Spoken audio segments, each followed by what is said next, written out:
gonna unload one of his most powerful spells at all of you. Fuck. Magic missile.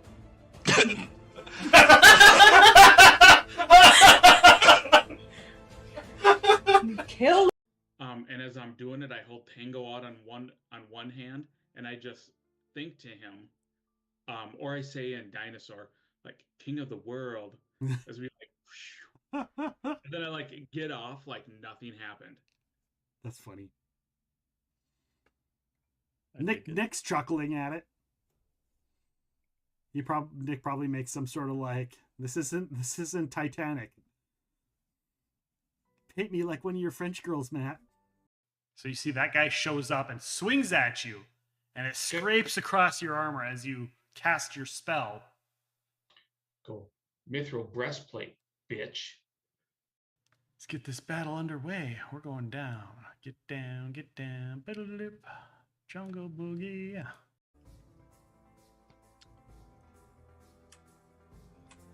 All right, Majenko flies over. Lumbracer, I've got you! Can he do a flyby heal? Sure. Get out! Get out! No! Sure, he'll go right there. It is Toivo's turn. Toivo appears, closes his eyes as you explain what's going on, turns its head to look at, or to its head so it's facing the Hound of Tyndalos. So Matt and Brian, you hear the cat just growl real low and dangerous. Nick, you hear meow meow, I can smell you, meow meow meow. Roll your attacks.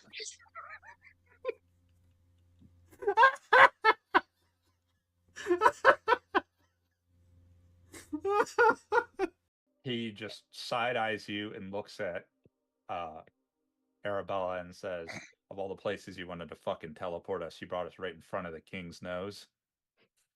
Yeah, because I have to warn the fucking king. So you should probably leave. Go slink off into your little hole. And maybe warn your people. He looks like he's about to punch you. There is a 1,000-year-old dragon burning down a city with over 100 giants right now. I don't have time. Remember, the only reason that any of that worked back there is because of me. Yeah. Do you want a prize? So Brianna took part in a nightmare ritual as a child. Yes. You feel one of them being activated in the museum. Okay. Brianna? I'd like you to make a concentration check to maintain your casting of the spell. Oh, yeah. Okay. I will treat this as violent motion because this is violent to your emotions. And I apologize. Remind me again what I'm rolling. Is my charisma ability modifier, or is this a concentration check? Somebody redeem a complication quick. My So it's a apologies. Has redeemed a complication. It is a d20 plus your caster level plus your ability modifier. Thank you. You can read that there is a contemplation about the others in the room and their responses regardless of what his answer is. As in, he's concerned about what his response will be because of the people in the room. Yes. I kill everybody else in the room.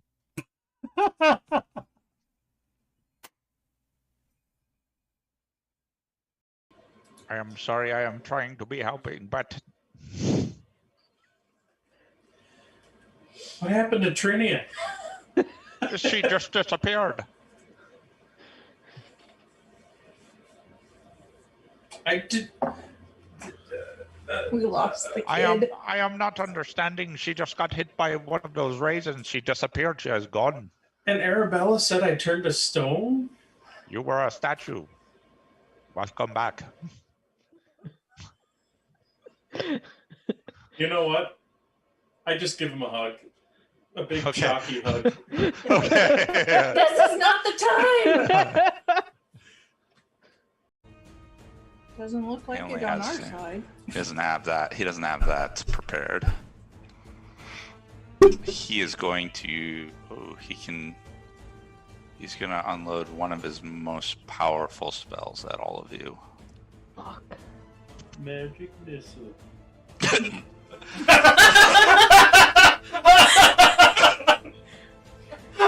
You killed. And as I'm doing it, I hold Tango out on one hand, and I just think to him, or I say in Dinosaur, like King of the World, as we like, and then I like get off like nothing happened. That's funny. Nick's chuckling at it. Nick probably makes some sort of like, this isn't Titanic. Hit me like one of your French girls, Matt. So you see that guy shows up and swings at you, and it scrapes across your armor as you cast your spell. Cool. Mithril breastplate, bitch. Let's get this battle underway. We're going down. Get down, get down. Biddle-lip. Jungle boogie.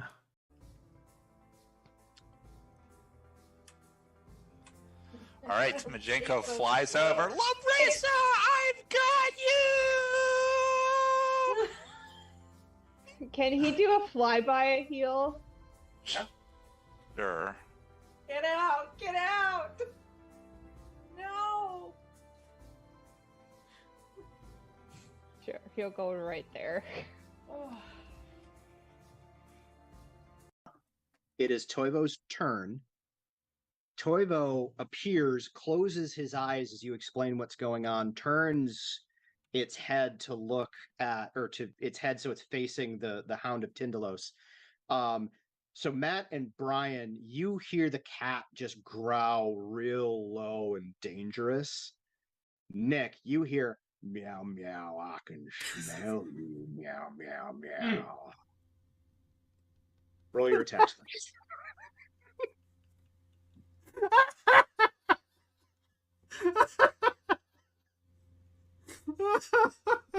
He just side eyes you and looks at Arabella and says, of all the places you wanted to fucking teleport us, you brought us right in front of the king's nose.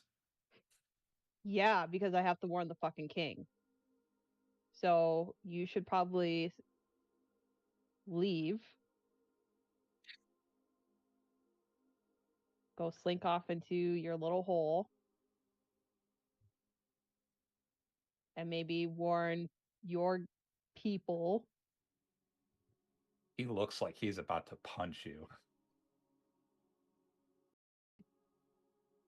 There is a 1,000-year-old dragon burning down a city with over 100 giants right now.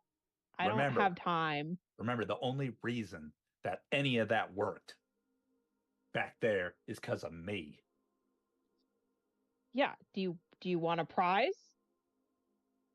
So Brianna took part in a nightmare ritual as a child. Yes. You feel one of them being activated in the museum. Okay. Brianna, I'd like you to make a concentration check to maintain your casting of the spell. Oh, shit. Okay. I will treat this as violent motion because this is violent to your emotions. And I apologize. Remind me again what I'm rolling. Is my charisma ability modifier, or is this is a concentration check? Somebody redeem a complication quick. My So it's a apologies. Has redeemed a complication. It is a d20 plus your caster level plus your ability modifier. Thank you. You can read that there is a contemplation about the others in the room and their responses regardless of what his answer is. As in, he's concerned about what his response will be because of the people in the room. Yes. I kill everybody else in the room.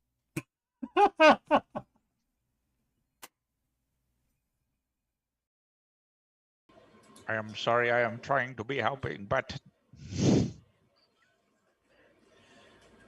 What happened to Trinia? She just disappeared. I did. We lost the kid. I am not understanding. She just got hit by one of those raisins. She disappeared. She is gone. And Arabella said I turned to stone? You were a statue. Must come back. You know what? I just give him a hug.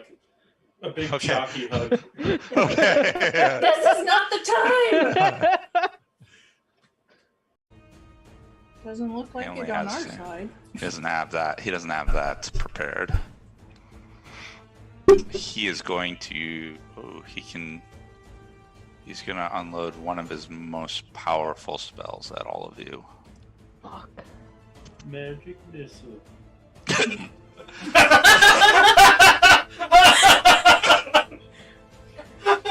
Kill.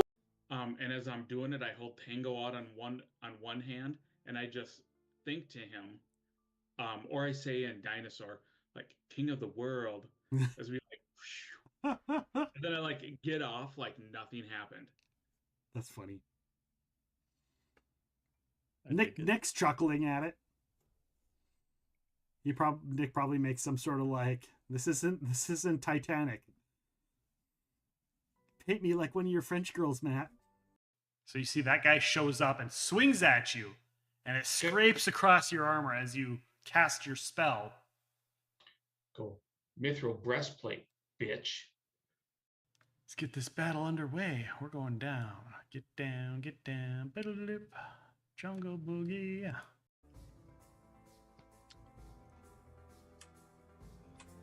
All right, Majenko flies over. Lumbracer, I've got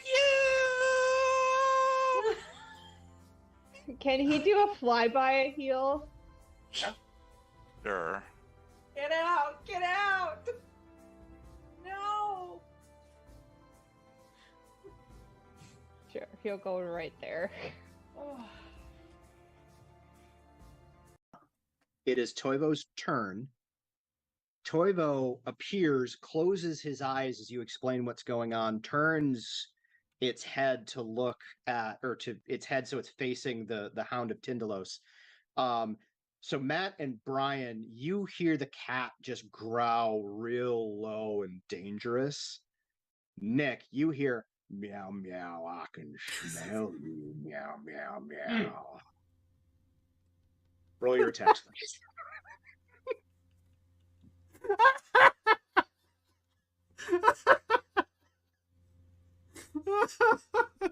He just side-eyes you and looks at Arabella and says, of all the places you wanted to fucking teleport us, you brought us right in front of the king's nose.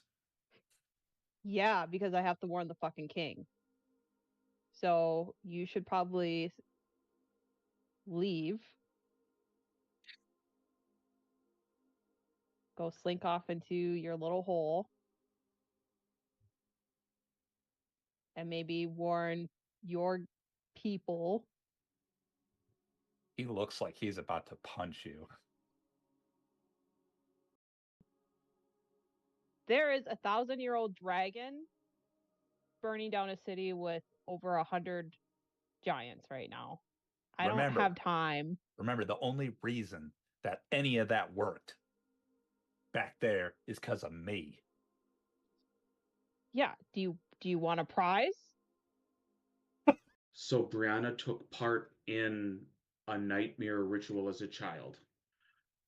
Yes. You feel one of them being activated in the museum. Okay. Brianna, I'd like you to make a concentration check to maintain your casting of the spell. Oh, yeah.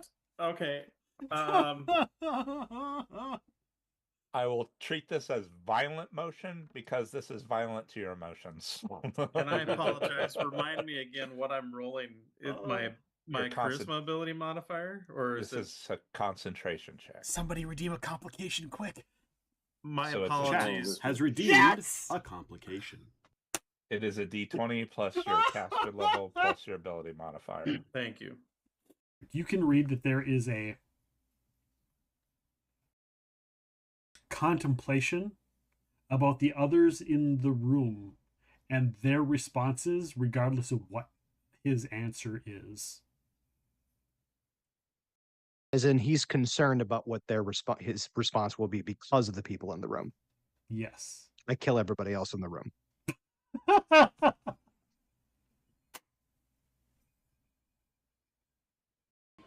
I am sorry, I am trying to be helping, but... What happened to Trinia? She just disappeared. I did...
The black fire burns.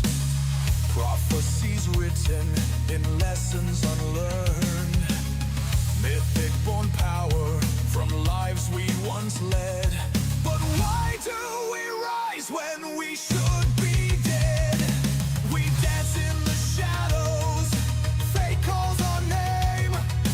Three gods are playing their infinite game. Who holds the strings? Who holds the key? The gods are watching the old school three.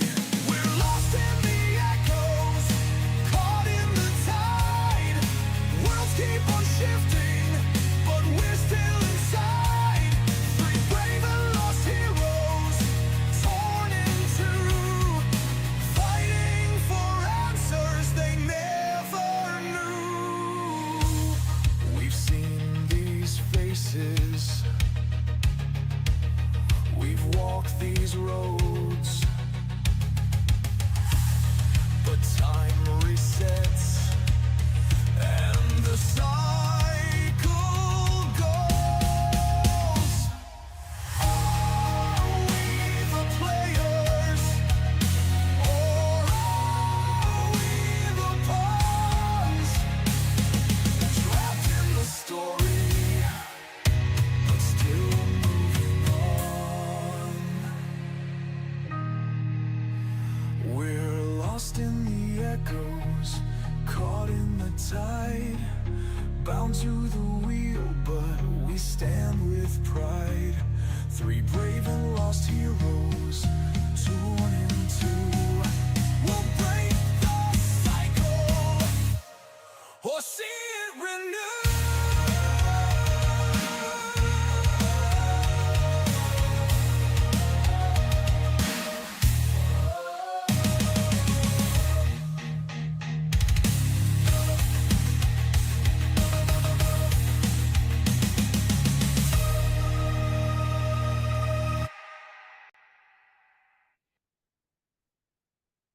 Hello, everybody. Welcome on in to the Old School 3 Pathfinder 1st Edition Tabletop RPG. Hope you guys all have had a fantastic holiday season. This is the first game of the new year, first tabletop RPG. Stacked and set and ready to go. So I hope you guys are all ready and interested in the campaign ahead. Now, the last game that we ran of these guys kind of was the finale of a chapter, the end of a chapter, if it were, in the story of the Old School 3. The Old School 3 had been given a task to accumulate a series of different nobles to attend a fairly well-known upcoming wedding. Not necessarily to secure them as far as delivering invitations. They've already got their invitations, but secure them in a way of making sure that they show up and play nice with the world of the nobles and help the country. They're kind of the precursor, the sent entourage of the bride and groom to try and convince these nobles to help not just the wedding, but in the end, really, Ustalav itself. And the Old School 3 have learned that Ustalav isn't necessarily this one big unified country. It's a bunch of squabbling counts who each own a county and rules it each differently, almost like it's a series of little mini countries. Please give examples of divorced dad rock. Nickelback, isn't that? Nickelback's on divorced dad rock list, I believe. Pretty sure. What you guys may or may not know is the Old School 3 is a game where we all play versions of ourselves. These versions of ourselves remember all of the past games, past campaigns, past systems, past lives that they have lived of other games where we've played ourselves. Those abilities and powers come in the form of mythic power and now legacy abilities. Whether people have spent their current 5 points on legacy abilities or not remains to be determined. I am personally saving mine for something else bigger down the road. What also has come to light is something in the form of these fantastic little cards called Fame and Fortune cards, which take place two ways. There are two ways a Fame and Fortune card can be drawn. One of them is by channel points. The other one we haven't done very often. The other one we've only done 4 times. Of course, we all just gained our 5th mythic tier. Oh, fuck, I forgot about that. Which means we all draw a Fame and Fortune card. So, oh, crap. Before we do so, I do want to point out to the audience in the chat something brand new for the new year, something brand new for the Old School 3 for 2026 and beyond, something that cannot be redeemed by Matt, Brian, or Nick. These are called Fame and Fortune reroll tokens. What are they? Well, when you, the chat, redeem them, the players, Matt, Brian, or Nick, whoever you decide, get to write down on the character sheet that they have a redraw token. When they draw a card from the Fame and Fortune deck, after it's drawn and after I, the GM, reads the card, if or if not, some cards are not read out loud. Some cards the players do not know. If, at that point, the players want to draw a new card, they can use a reroll token to do so. They can do it after I read what the card is. But if I don't read it out loud, then they get to pick without knowing what is on the card. So that is the new intrigue to the game. That I like that. Is the reroll token or the redraw token. Now, I'm going to give people a little bit of time. I'm going to do the intro to the game. I'm going to do the intro to the read. We might do a little bullshittery before the game starts to allow the players to think about giving me spicy chips and burning my face off, while Rockheim gives extra time to the players to try and redeem those points to give some of our players redraw tokens. So, I did put in the rules that myself, Matt, or Brian cannot redeem those tokens. I like that. I think that's a great... Which means it is all on the chat to do that. And again, these can be good. These can be bad. The reroll just gives a chance to draw something new. That doesn't necessarily mean that they're drawing something better. Yeah, because we don't get to know what it is. Not all the time. Sometimes you do. Sometimes you'll get to know what it is. Okay. And again, Rockhead, thank you. You got Chibi Corgi, Below Average Gamer, Jeremy Plays, Dutch Jaguar, and Verimuso. Verimuso. Excellent. So, we will get to those here in a little bit. I do want to remind everyone that we do have 2 active cards. One, which you guys drew on the very end of the very last game. You do not know what they do. I did give an option to Brian on whether something happens now or something happens later. The something happens now, I got to tell you what the result of that was. The something happens later, you do not know what the result is. You chose to do the something later.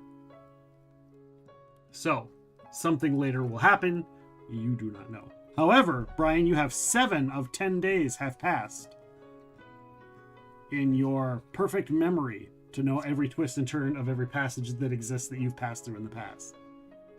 So, there you go. What bribes do you guys offer? Damzine, Rockheim? Rolano wants to know what bribes are offered. I put my respect, you know. Your respect. Are you saying you didn't have respect for that? Might be a negative for you, Brian. That might be a negative for you. Well, you know, Rockheim it's a new year, right? Rockheim did drop a 5-bomb of subs. He did. That's true. He did drop a 5-bomb.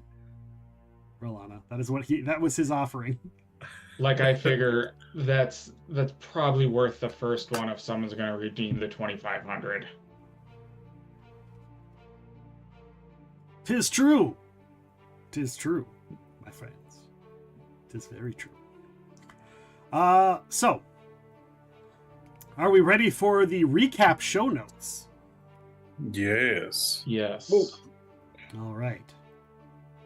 The finale of the Abbey. Beneath the brooding skies of Ustalov, where history clings like a mist to grave cold stone, our heroes pressed deeper into the ruined abbey-turned-winery, unraveling secrets darker than simple eviction could explain. I don't know why this is. There we go. Than a simple eviction could ever explain. Their journey began at the foot of a corpse, a headless body, a skeleton, long dead, long desecrated. However, this was no real stranger. This was the hag whose skull they had uncovered earlier, studied, etched, and with desperate haste, destroyed, at the pleading of some undead witchfires. Even in death, however, the party player gets a redraw token.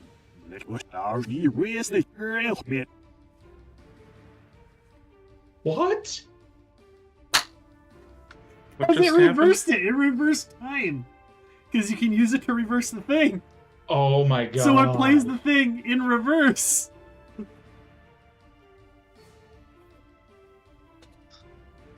Rolana says fight for it. I'm game mastering, so I'll let you two duke it out over who gets it. I think Brian deserves it because he donated the 5 subs. Brian gets the first redraw token. All right. Add that to your list. This was the hag whose skull they had uncovered, studied, etched with desperate haste, and destroyed at the pleading of the undead witchfires. Even in death, however, the party was able to comb every bone, every rune, every scab of lingering intent, ensuring no secret was left behind and no danger left unchecked. While Matt and Nick scoured the remains and their notes, Brian broke away to check on the guards they had freed from their enchantment. And it was there, hidden beneath centuries of secrecy in the river, that he found a secret passage, completely untouched. A back entrance leading into the underbelly of the Abbey's forgotten depths. Within it, walled away, waited in silken-shrouded exile, an enigmatic, spiderish woman known only as She Who Walks with Weaves. An Arachnia, ancient, deliberate, and wary, she had struck a bargain at one point with the Countess, a deal that demanded her distance from the vampires and to keep safe her own spawn. From her, Brian learned that the Abbey still held villains unseen, unfinished business, and unclaimed debts. When Brian returned, breath quick, tone grave, he revealed another truth. There was still a vampire within these walls, one they all had missed. And so the hunt immediately resumed. The party eventually found him in the crypts. A man broken by sorrow, not malice. A once sworn paladin of Iomedae, now bound in undeath, kneeling in the dark, weeping, whispering for his forsaken oath into silence. A vampire by an unnatural method, one that allowed him to somehow retain his alignment, or recover it at least, protected either by the strange ritual that created him, or by the lingering sacred wards of the Abbey itself. However, Matt, ever loyal to Iomedae, did not see a monster, but instead saw a chance, a possibility, a redemption, atonement, and maybe one day, a cure. Brian, moved by Matt's conviction, and the vampire sorrow itself, decided to back Matt without any hesitation. But Nick, however, haunted by his own history, faced a crossroads of a soul-type variety. When their eyes turned to Nick for his judgment, Nick instead offered something else entirely, a confession and a vow. He said, "My wife many lifetimes ago was turned into a vampire. There was no cure. I had to kill her myself. It haunts me still to this day. I will risk my life and die for a cause if it means finding a cure for you." It wasn't a revulsion, it wasn't hatred, it was empathy, tempered with steel and grief. And so their plan was set. Matt remained behind with the redeemed paladin, guarding the sanctuary of the Abbey until they could return, and studying more so his paperwork. Brian sought an atonement scroll from the Pharasman Church. Nick brought a cleric of the Dawnflower Order, a man named Adranan Oak Carbachus, a sworn of Iomedae, keeper of the Dawn Grace Memorial, a place the party had never heard of until now.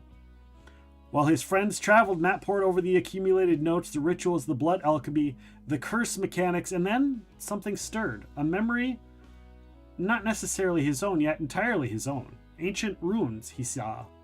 Untranslatable, unmagicked, lost for time. But not lost to Matt.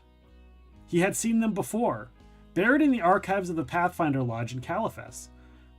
He remembered it was tied to a tragic academic prodigy from Ustalov's distant past, a long-lost noble who had mastered every school of learning at a pace unheard of, a scholar who had died in some tragedy, while he was still pursuing the meaning of these very same ruins, that noble whose Tiriac bloodline still persists in the world today.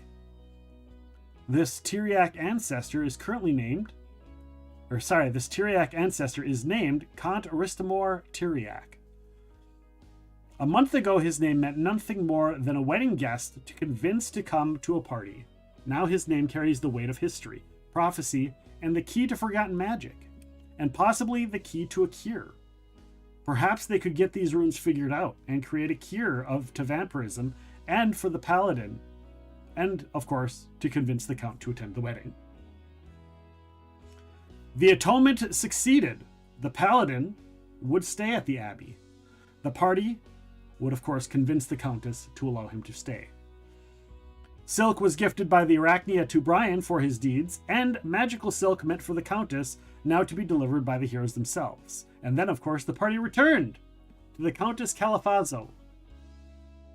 Expecting courtly secrets, they instead found a display of spycraft dominance they could never have imagined. Bound men, assassins of the Blackfire Adepts. Fingers tied and bagged, mouths gagged, spellcasting stripped, bound in devices whose intent blurred the lines between intimidation, torture, and something more arousing. she handed the party a letter of proof of conspiracy, proof of intent, proof that they were hunting down the old school three and that people were watching them closer than they knew. And they realized with equal parts of awe and dread that the Countess plays a game of information, influence, and control that is far beyond simple nobility. Afterwards, the prisoners were sent to the Countess's party guests for judgment, entertainment, or perhaps indulgence. And the old school three, stirred by the display, shaken by its casual cruelty, departed the manor as a night descended into revelry or debauchery behind them. They returned to the Pathfinder Lodge for one final night of breath and reflection. Now their path leads onward, northeast, into the county of Varno, into the town Corvischior, and onward to Castle Corvischior, where old noble blood waits in hallways in history. They met with Count Higri, Riley's future father-in-law, informing him of their intent to move. They hope to find an audience with Count Tiriac. They plan to secure his attendance, and hopefully they would uncover his family archives and perhaps in time uncover the secret of the runes themselves, and, of course, a cure to vampirism. Their adventure in Caliphas is done, but their legacy in Ustalav is just beginning. Welcome on in, Immortal Frog, Booms, and Roll to Toke! We just were doing the recap of the last game that happened in November. We didn't play in December, so there we go. Quick catching up. Immortal Frog, go and check him out, part of the Be Kinder stream team. Roll to Toke, game designer in his own right. Hello, Halfway Haunted. Thank you for the lurk. I do want to, one more time, mention that we have a new redeem for this game. That is a redeem to have redraw tokens for people to draw these. All three of our characters each has to draw one here in just a few seconds. You, the chat, can give them a chance to avoid doom or avoid good fortune if they choose to use them in the wrong spot. It just adds a little bit more chaos and fun to the game. So now is your chance. Now is your last chance to redeem them, if you guys would so choose. Brian has gotten one re-roll token should he choose to use it today. A player gets a redraw token. Whoever didn't get the last one. Whoever didn't get the last one. So that's either myself or Matt. I'm guessing Matt because it was between you two. Oh, okay. I mean, it wasn't between you two, but I was GMing, so up to you two. So I'm guessing it'll go to Matt. Yeah. And that means Matt and Brian each have one, and I do not. A player gets a redraw token.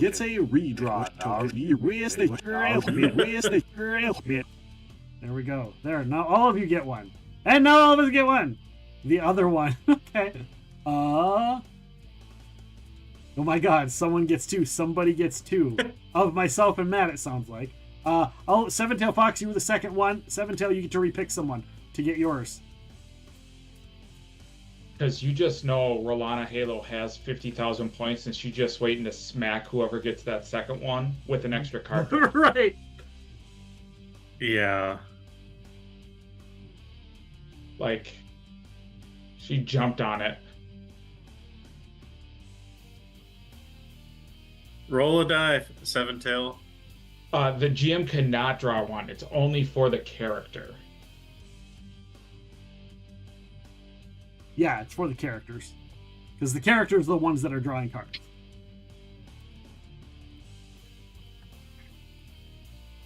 Lol, I am broke, yo. Broke, yo. I mean, you could just redeem two more and get everybody once, Seven Tail. You could just redeem two more. I know you've got the points. They're not super expensive, the reroll tokens. And that would give everyone two. A player and to gets be a fair, redraw. you have There's caused a ton of chaos. Chat redeems there we go. Mythic Point / Inspiration. There we go. Oh, nope, that's Mythic Point / Inspiration. That's a Mythic Point. Who's getting the Mythic Chat Point? has redeemed a dice reroll. Booms is giving a reroll? What the fuck are you guys doing? This is great. What's going on? Who gets the reroll token? Who gets the mythic point? Redraw token. There we go. Everybody has two. Everybody has two reroll. Redraw. Chaos! A player gets a redraw token. Oh! And I am maxed. Nick is now maxed at 3 for now. Nick is now maxed at 3. All right. So sorry. So just to verify here, because there was a mythic point. A player gets a redraw token. Rolana has to state who she's giving it to, either Brian or Matt. So yeah, they didn't know. Janai has to list who she wants the mythic point to go to. Booms needs to list who the reroll goes to.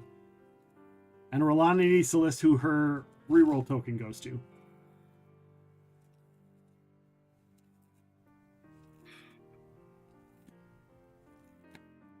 This is super funny.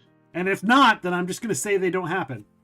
And nobody gets shit. The mythic point goes to whichever one of you is the oldest. Brian? So Brian gets a mythic point. I get a mythic point? Okay.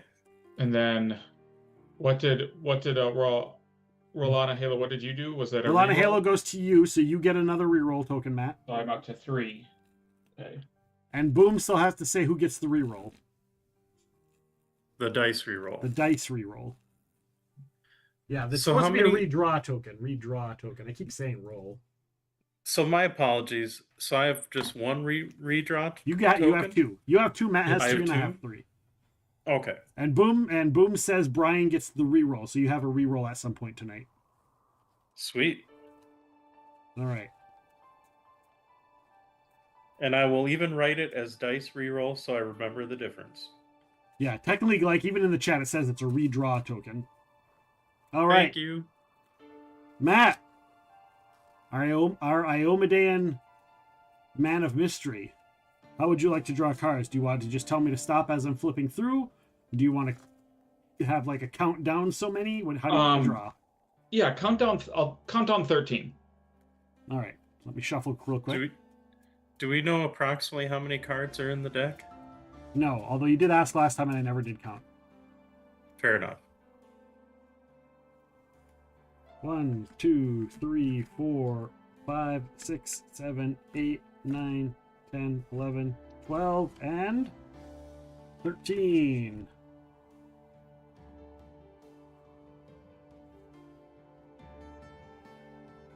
All right, Matt. 52 pickup. Audio or video, Matt? Video.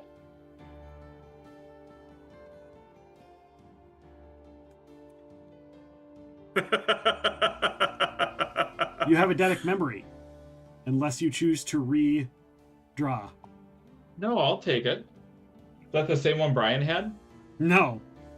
Oh, so I just eidetic memory for anything I see. Whatever you visually see.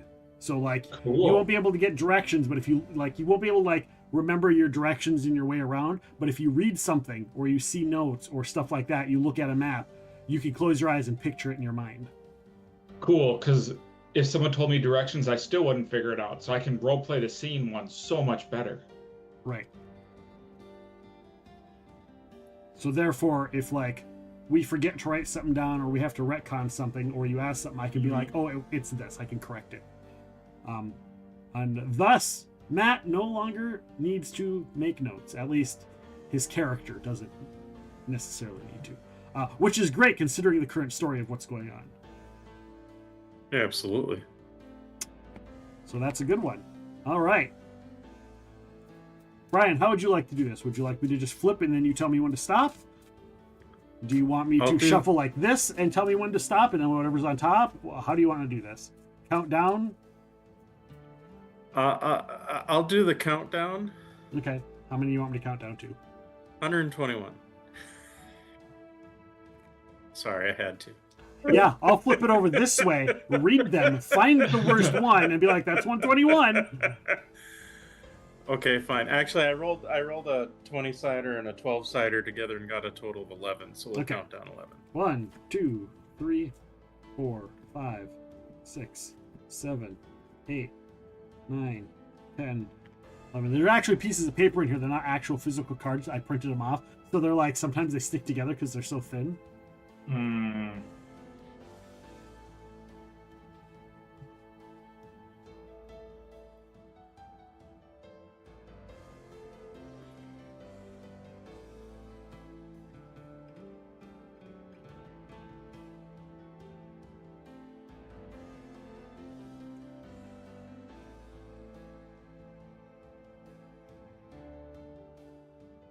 Brian, would you like to keep this card?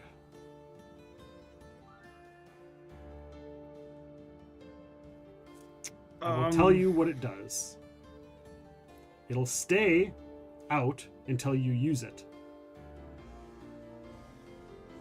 You can act against emotional state to gain courage, take heart, face fears, calm down, or generally regain control, even if in a battle rage. I.e., if someone casts fear on you, you can just be like, I'd turn in my oil over troubled waters and I am no longer feared. Or if you're like, you go crazy or you're super angry, or magical effects. Or you could draw again. You could get something better, you could get something worse. No, that actually sounds kind of cool. Pretty interesting. Okay. Actually, really BA. You have oil over troubled waters. Go ahead and write that down as your card. I will set it aside.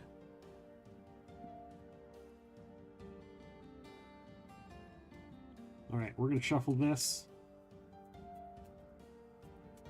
And I'm just going to stop and grab the top one after shuffling. We'll grab some of the middles here. I'm not really. All right. We'll go like this, mix it up, and then we'll do a regular. This will be the last one. Here it is. That's true, Rolana. I could have done that. I should have. But, I mean, if we get too chaotic, there won't be a game. So I'm going to use one of my tokens. And here's the reason why. I'm doing it more for story effect than anything. Because this one doesn't really... I can make it work a couple of different ways. But it's already kind of in effect with a certain Fey character in the game, NPC. So it's kind of already there. In fact, the best part is this is the card I drew for that character. Yeah. Originally, the first time. This isn't the first time I've drawn this card in this character's history. And since that character is here, it would probably make sense that it's that. So that just tells me that it might be fate. I mean, it is fate, technically. Well, there you go. All right. I was technically correct, and that's the best kind of correct. Shit. I already know what this is.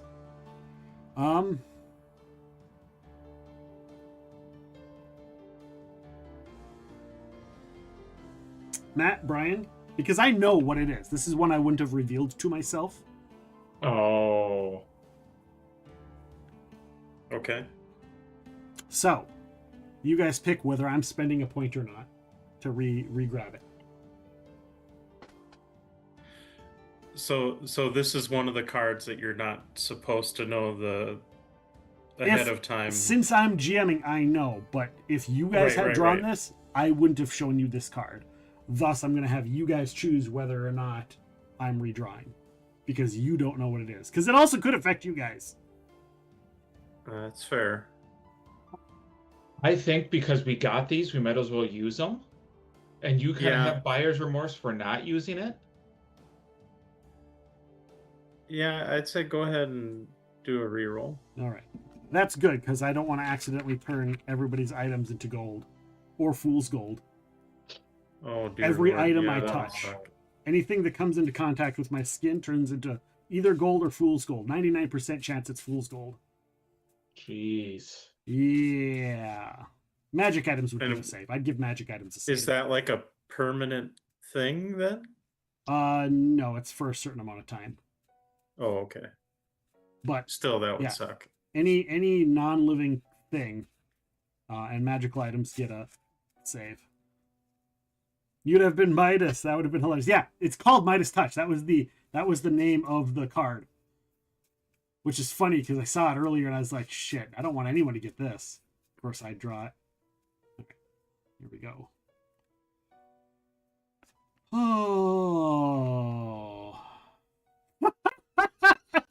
Hey, I got this one before. Learn a new skill. An NPC teaches you a new proficiency. Which, kind of balances out considering I lost the last one. Even though I didn't. Yeah. So, FYI, I drew that last time. Quinston was going to teach me a new proficiency. I was all excited about it. I was looking, what stuff does he know that I don't know? And then I looked. Hunters only get the mundane weapon proficiencies, whatever the lowest is, like clubs and shit.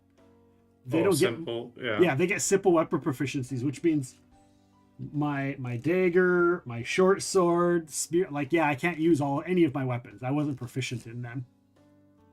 Well, I guess Quinston teaches me martial weapon proficiency.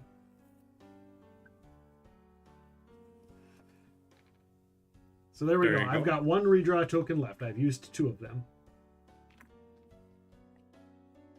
And that is all of our mythic for leveling up. We each drew a card for that. Now, this doesn't change the fact that you guys can still spend channel points to make us draw more cards.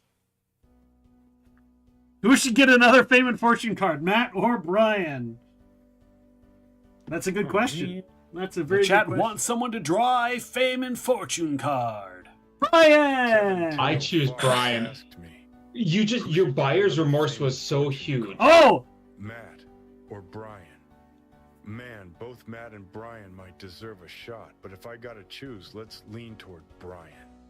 Streamers gotta spice things up, change the rhythm.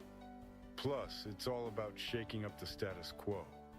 But, hey, don't blame me if the cards bring more chaos.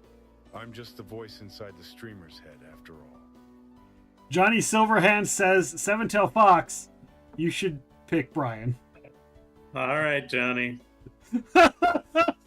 So, Tanzine picked Brian, and... But if this is bad, I am going to reference sweeping the leg, you son of a bitch. So, all right, we'll see what happens. He hasn't drawn it yet. He hasn't redeemed the draw yet. He just asked Johnny which one it should be. So we'll draw the one that Matt gave you first. Okay. Well, I'll do my D20 and D12 roll here and see what I get. 19. 1, 2, 3, 4, 5, 6, 7, 8.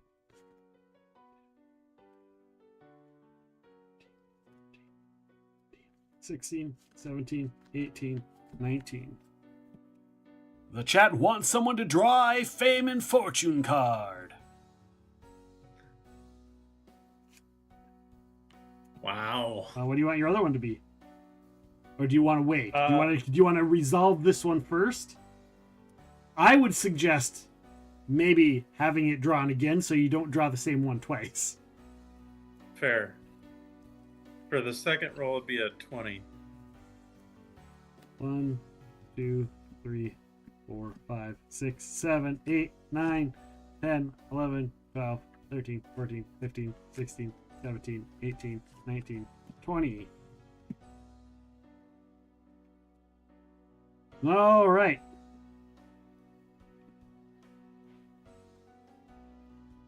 Okay.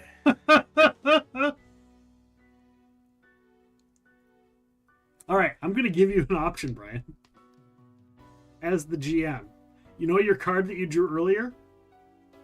The first one, or are you talking about the oil on troubled water? Yeah, that one.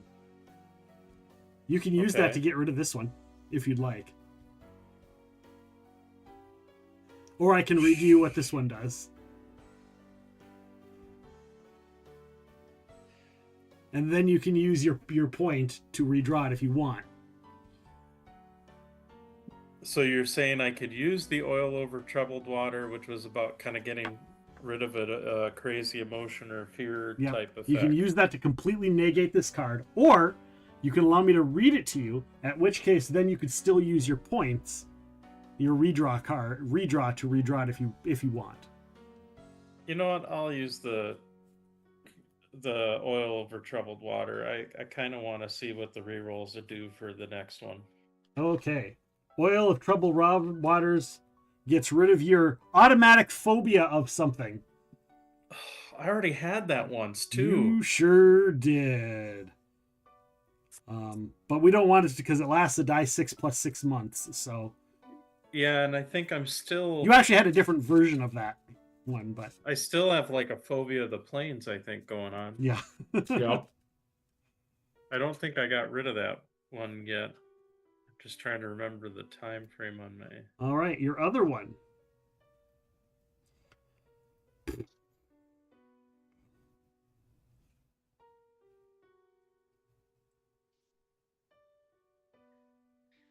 Is it a secret?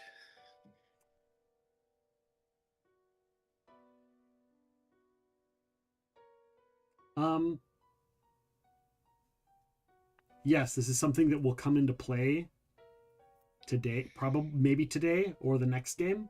But yes, it is a secret. Ooh. Again, it could be good, it could be bad. You don't know. Yeah.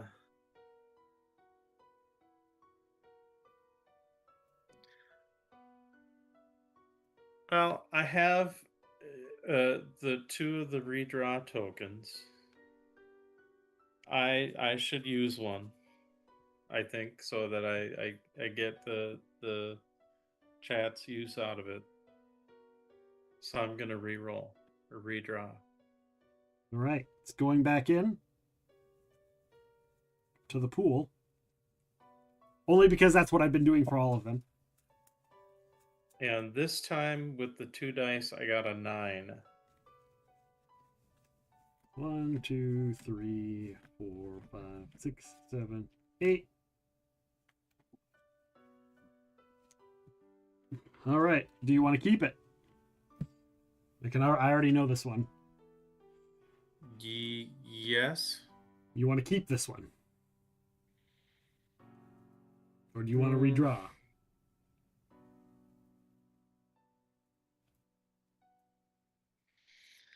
Well, you know what? I got 1 redraw token left. I might as well burn it. Good call. Good call. Good call. The first one was it was okay. This one, good call. No more rerolls after. No more rerolls. Unless people give you more rerolls between now and the time that we see this next one. You guys like the new reroll feature that I added? I do. Changes it up. Allows the people to see more, a few more cards. Or the option. That is a nice thing. Yeah, that one was ill fortune for the next 48 hours. The chat wants someone to draw a fame and fortune card. Last bit of chaos. Nick. Lord. But you have to take the 12th or 21st. No, I get to pick. Well, I suppose that. Oh.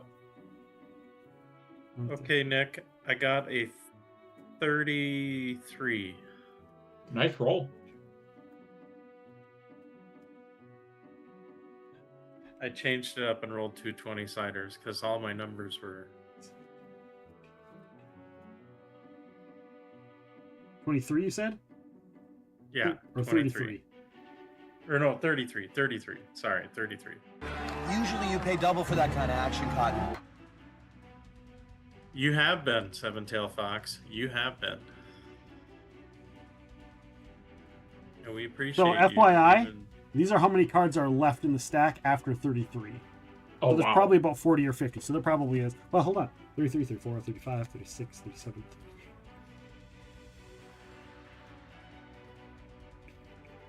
51 cards. Nope, 51, 52, 53, 54 total. So there are 54. So that's essentially a deck of cards.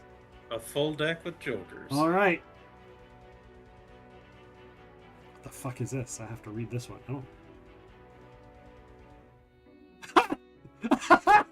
Well, it sounds like maybe it's one you haven't seen a whole lot before. Is that a good thing? All right, there's your card. I do not tell you what it is. Okay.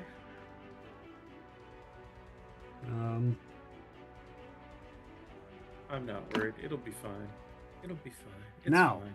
I gotta message Matt something real quick. Right.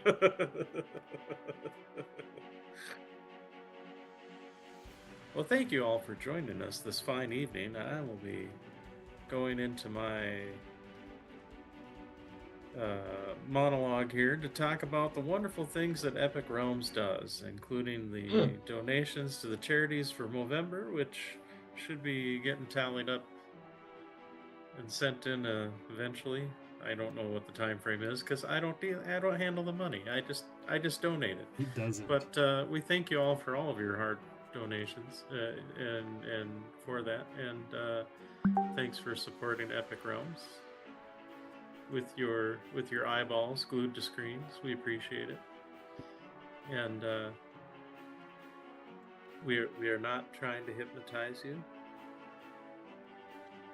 We're not trying to hypnotize you. All right. Count slowly down from 5. All right, 12. Normally I get to pick, but I'm being nice and gonna go with the 12, whatever 12 is for Janai. 1, 2, 3, 4, 5, 6, 7, 8, 9, 10, 11, 12.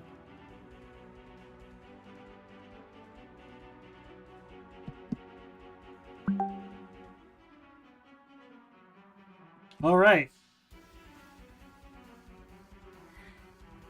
Brian and Matt, I know what this is. I do not reveal it to me.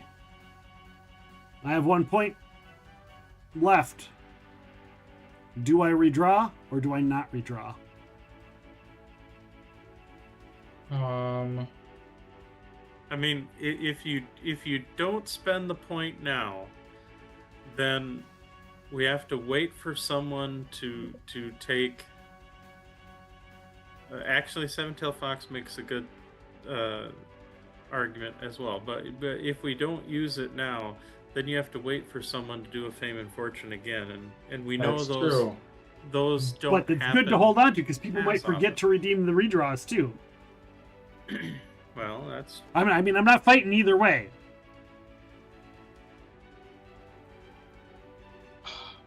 I think he keeps it. That's my vote. Okay, then go ahead and keep it. Keep the card. All right. Oh, here's my little ones. That's like I've been using these post-it notes. Although Seven-Tail, I did like your idea of him having to redraw and take the 21 instead of the 12. Yeah, I went for 12 to take 21. Yeah. Oh, that would have been funny. Yeah. That was pretty good. I like that. You're so clever. That's why we love you. So I got that going. One of the many reasons. Which is nice. All right, I have to think about that one. So you guys have decided. Nice. Thank you for got that going for me, which is nice. Which is nice. Right. Thank you, Matt. Nice.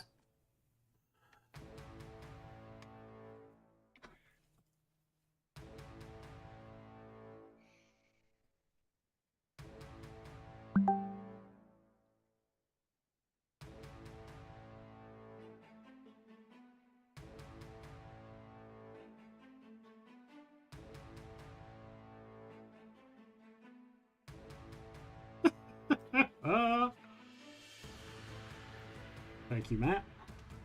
I'm glad to help. Need to save that and get it made into a different version.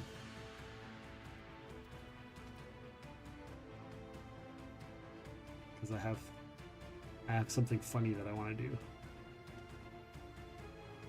Now I'm scared. Yeah. we'll feed that into some sort of algorithm to kind of change it up to be a different, make it female or something. All right, you guys have left Caliphas. Now, we are on the map of Usulov, on the mini map thing, and you guys had some ideas of what you were planning on doing to get into Varno. You are headed to Corvischior, which is on the far right. It's the far rightest most typed word on the map. Yep. Gotcha. Yeah, if I remember correctly, we were going to go to Ilmarsh, take the river up to like near Redleaf, and then like go down around those 3 little ponds. Lakes. Those are large lakes. What'd you say? Those are or pretty the big lakes. Yeah. Yeah, we just didn't want to go through the forest. Okay. Yeah. Sounds good. I have to read what 9 is. What's 9 on this map? Oh, you're actually going to 9. You're going to 9. 9. Oh, because we're going to the castle. Because you are going to the castle. So travel happens. You are not stopping at Thrushmoor along the way. Because remember, Ilmarsh is where all the creepy people live. Yeah, well, I mean, could we, I guess, stop at Thrushmoor to see if they have, like, a riverboat ferry? Like, normally their people are mostly, like, fisher folk, rather than people going up the river. But, I mean, we could see. Like, I'd rather do that. You could see, and, like, you know that there are ships that come and go. And, to see if there's another ship going up that way? Yeah, because there are ships that, like, because again, Ilmarsh still, like, they trade and fish. And, there's some common routes through there. There are a lot of ships that come to Thrushmoor. And let's be honest, you guys have lots of money. There is no reason you guys couldn't pay a ship to bring you over to the river entrance, and you could have brought somebody from Thrushmoor over and their little boat and paid them like 5 gold to ferry you up the river. That is a good point. Sure. That makes sense. Yeah, maybe we do that. Just to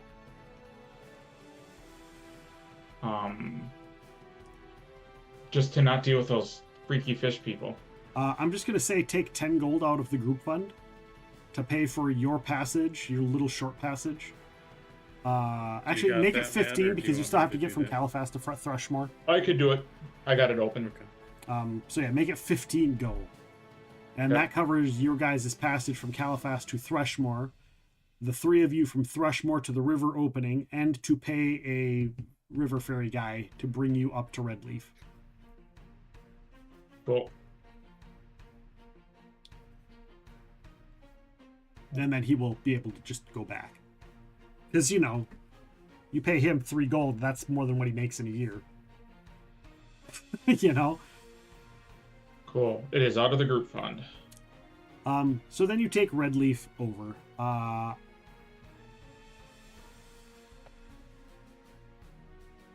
Let me look real quick. Red Lake actually hosts a lot of nobility. It's a fairly nice town. A lot of manor houses, manor homes for various different nobility.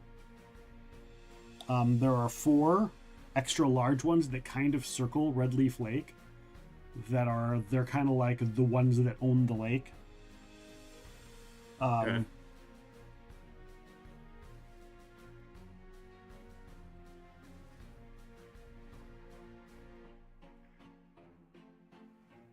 Oh, interesting. Oh, fascinating. They live there. Okay. Well, I don't fucking like that. Oh, no, it's just so out of character. Out of character. There's a character named Demita Adler, who is a relative of the famed novelist. And so Adler lives there. But Adler is person who used to be a vampire hunter for the Pathfinders.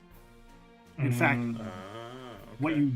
you know enough of that, but you also know that Adler, not this Adler, the other one who lives in Artis, is on your list to check to make sure if she's going to come or not to the wedding. When you go to Ardeal, she's on your list, and one of her relatives lives here. So there you go, a little out of character knowledge. But yeah, that was just really cool. So one of their family estates is on Redleaf. They're one of the 4 nobles, but she's not been seen for years. Spiteful says she's a spiteful recluse, and none have seen the bitter spinster for years. Okay. That's the quick notes of Redleaf. You guys make it to Corvischior. You don't know exactly where the castle is, but you know where the city is, and it's fairly close. When you arrive, you see a town that looks like it was once fantastic town. It looked like at one point in time in history, this was a large, bustling city. But now it's more or less a ruined city and a somewhat trying to survive town. There are lots of dilapidated, broken down, collapsed buildings. The homes that are in use are mostly in disrepair. If there would be paint on them, the paint is peeling, chipping, sun-faded colors, stone tiles covered in moss, probably leaky, thatched roofs, molded. The townsfolk, they don't necessarily seem like they give 2 shits about you guys. They're more curious because they don't see too many adventurers come through the town.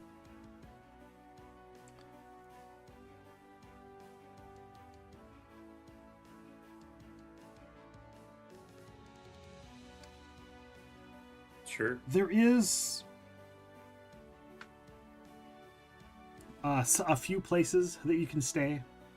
Small inn here, tavern there. A couple people who boast their homes saying, would you adventurers like a place to stay? Our home is not too far away, and I charge a much smaller fee than those of the inns. And some of the people that say this, you don't know if they're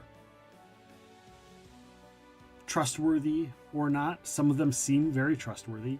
Others do not. Some just seem like it's a mother holding a small child in her arms, saying, for a bit of silver, we could get you a nice home-cooked meal since you've been on the road. Or small children saying, my mom would love to have you stay. As well as, elderly men, work people that look like they work in the lake, or lumber people that offer to let you stay with them. And some of them are creepy, some of them not so much. And then, of course, there's your, you still have your inn. There are a couple taverns you could check out. Or if there's something else you would like to do, you have the entire sandbox for which to explore. I think staying at the inn more so than the tavern, okay, just due to the size of the town, is probably the best. Okay. The inn is just a small place. It's probably only got 4 rooms that they rent out, but they do have a stables for you to stay at. You do have your extra NPCs that I just remembered that I hadn't given you guys.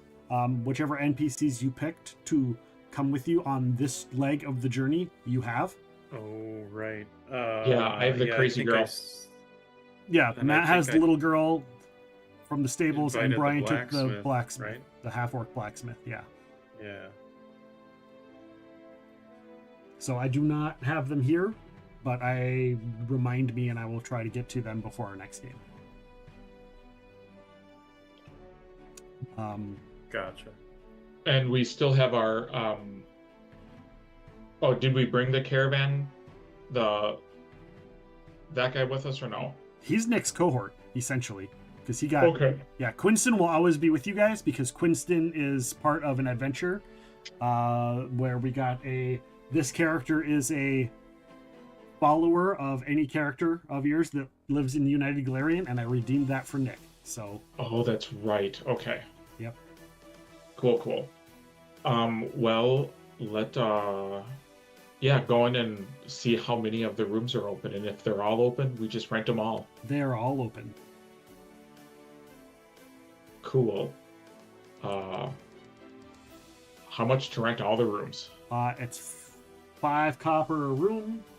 We'll say there's 1 for everybody, so 7 rooms. That doesn't include food, that doesn't include liquid, that just is a place to stay, that doesn't include stalls. Yeah. I'll just give them 5 gold. Okay. And be like, I'm not sure how long we'll be here, but want to make sure we have this place. Yeah. While we need it. We'll kick you out when your money's gone. Or you just let me know and I get you more money. That too. That works too. I like that idea better. It's this younger kid. He's probably like 18. Younger kid to you guys, to them a full-grown adult, but you know the world that it is. Sure. And then I'm assuming that it comes with food, but this isn't an actual. This is like more like the inn rather than a tavern. Correct. It is an inn, but inns still have food. Yeah, but it's not like other people normally come here. Yeah, there's not a common room. Okay, cool. There's just where you check in and you get a room and there's somebody there, and then like where they live. So like when you come in, it's like ting ting and they come out, and you know that there's nothing to really buy here. They do have a bathhouse or a room that is for bathing. That costs money to use the bathing room. People outside that aren't renting rooms in the inn will come here to pay for the bathhouse as well. They also have an in-house toilet area. People will come in to pay to use a clean toilet because, of course, that gives benefits. You know, it gives benefits to your disease and whatnot. To do both. Yes, and we've been traveling for like a week. Right. Yes. Yeah, I think I will just start by getting a bath. Okay. Do you want to just take it off of your 5 gold? Yeah. Okay. Sounds good. Yeah, I think everybody will take a bath. The NPCs, they'll pay for the bath and the, any toilet fee usages on their own. But this place makes its money off of the individual use stuff. The stables is billed separately. The bathroom is billed separately. The toilet is billed separately. The rooms are billed separately. The food is billed separately. Sure. And basically they charge for every individual little tiny thing. So they nickel and dime everyone into making money, but they also nickel and dime like people that come in and like pick and choose what they want to use. They're a la carte. Yeah, they are a la carte. They're Spirit Airlines of the tavern industry. So you guys get cleaned up. You spend the day getting unpacked, getting settled into the town of Corvischior. What would you like to do after getting settled? Food, water, drink, you've got all that stuff taken care of. I think, what time of day is it? The world is your oyster. What time of day would you like it to be? Well, if we got in and refreshed up, then I guess maybe if it's like after lunch, maybe afternoonish. Sure. Then I think I would just kind of explore the town a little bit and kind of get the lay of the land. Okay. Yeah, it's like I said earlier. They have a little bit of things here and there, but anything that a big city would have, it does not have anymore. This is a big city that's been so broken down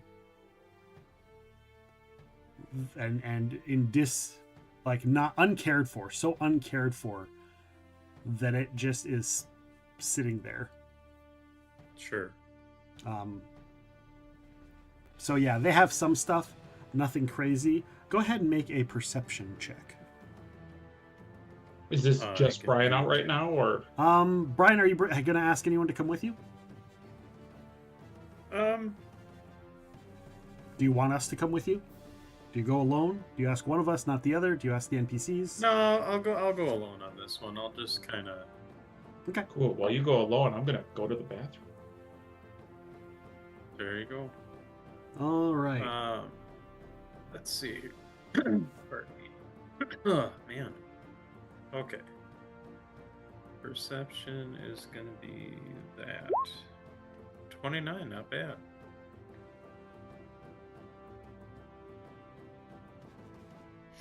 Not bad at all. We will take it.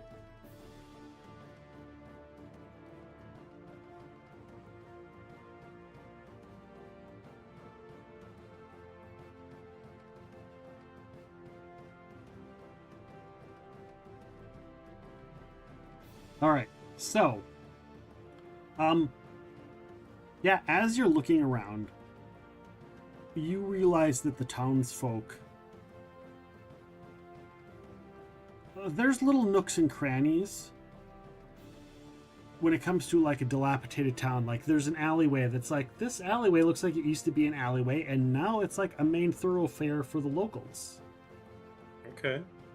That's interesting and fascinating. So, and as you go down, you realize that they have, some small local foods, people hand peddling things that are locals to the locals. There's a lot of trading, not necessarily money. You see a lot of people don't care in this little back hidden lot. They don't care so much about the money. If people flash money, that doesn't do them any good. They can't eat money. They can't build money. They can't create with money. Okay.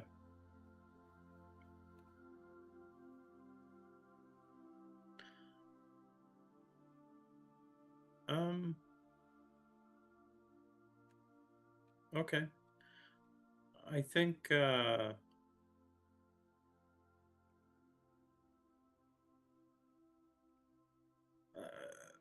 sorry, I'm brain farting.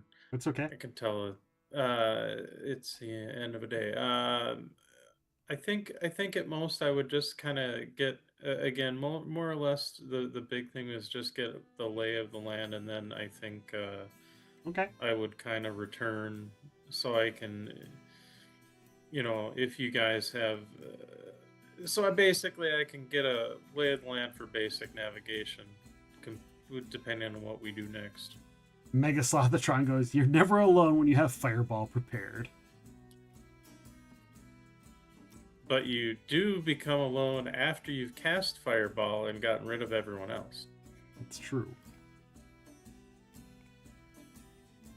As you are moving along throughout the town,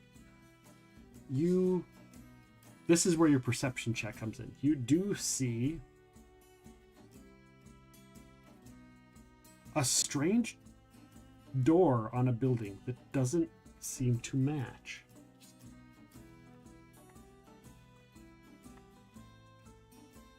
Okay.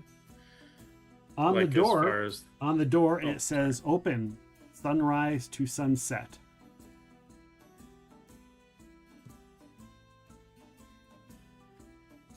Interesting.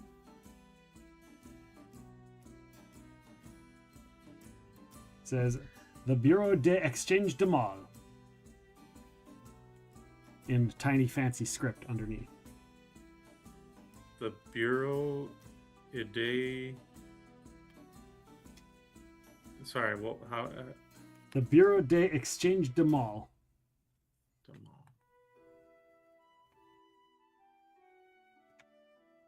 Interesting. I'll note the door, and I may wanna talk to Matt and Nick on that one before I fiddle around with that one. But I definitely make a note of where the door is. Now, because your perception was fairly good, with a frickin' 29, I will tell you this. The door is in a position that doesn't look like there could be a room inside. If you're just passing by, you wouldn't think twice. If you were a person that's looking for a shop, you could walk in to this shop and not think twice. Well, you are a veteran in the world. You are a veteran in multiple worlds. You've had previous lives in magic. This is more than just a standard building. Right. You also get the feeling that there may be some sort of... This might not be here forever. Now, gotcha. You can still go, and it may still be there when you get back. You don't know. You don't know how long. But you do know that whatever this is, it's probably not here all the time.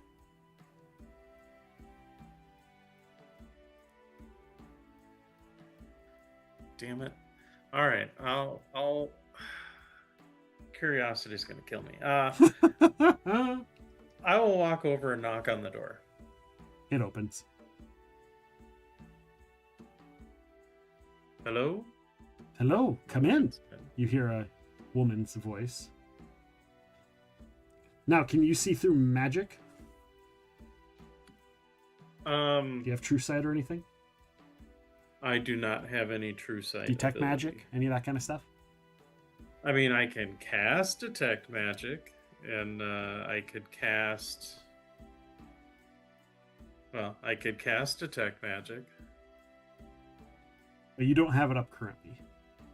Correct. I don't have it up currently. Roll 20 is being a little bitch.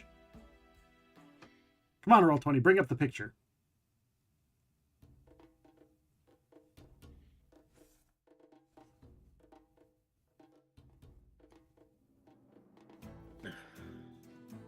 Apparently I have to... Did it come up for you? Show for you guys? I see a little circle spinning, so no, I don't think it did yet. Okay.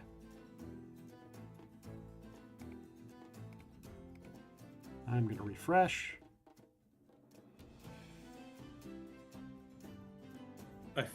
I'd say you guys should refresh as well.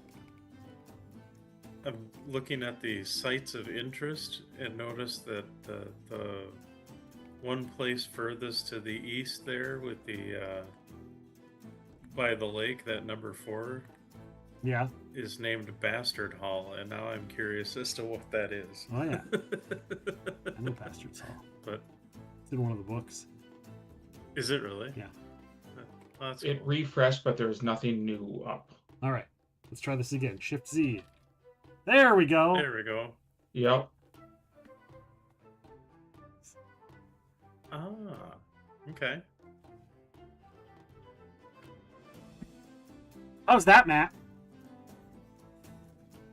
Pretty close? That's really good. That's really good. So you see this lady of... She's not Elven. She's not Sylvan. She's not Fey. You're not quite sure exactly what the race is. And she's like, oh, come in, come in. Ha!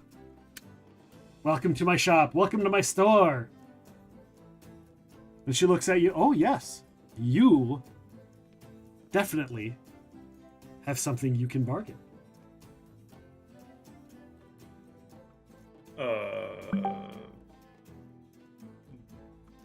And she walks by she's like, oh, I can taste it. It's palpable on you. Palpable. You just avoided another one? 2 of them in a row. Oh, splendid. So splendid. And you see the little monkey creature thing that kind of makes you feel like your little corgi. You feel it's similar to your little corgi. He's like, how would you like to make a trade? You see I trade in all kinds of things universally around because maladies, in fact, are on every plane of existence. You trade in maladies or trade to relieve maladies? Well, they're the same, of course. When you lose one, gain another one, that kind of thing. Curses, phobias, maladies, that kind of thing.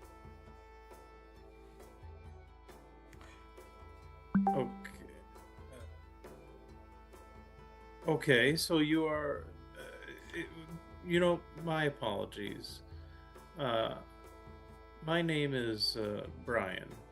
May I ask yours? Oh, I am simply known as the Day Peddler. The Day Peddler. Yes. I'm not quite as renowned as my cousin. He's known as the Night Peddler.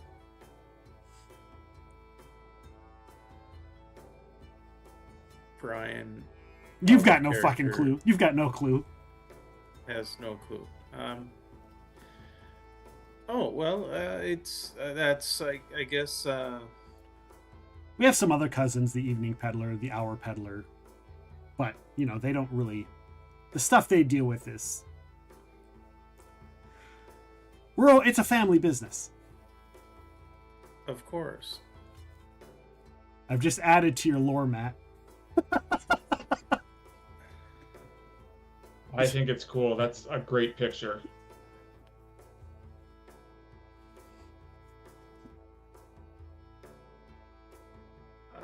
So, I'm sorry. I guess you've caught me at a bit of a loss. You trade in... Maladies. Curses, phobias, that kind of things. I ran across this fascinating lycanthrope that swore up and down that a god cursed them and we couldn't get rid of them. But luckily, I'm a specialist. Interesting. I have it right here. Picks up a vial. Would you like to be... Well, it's a strange malady. It's an undead lycanthrope curse by a dead god. I think I've had this for 2 centuries now. As much as I appreciate that, I think I'm going to pass. Oh, understandable. A little too rare for your blood. And she looks at you up and down. Not really. You've had worse. Well, I won't say...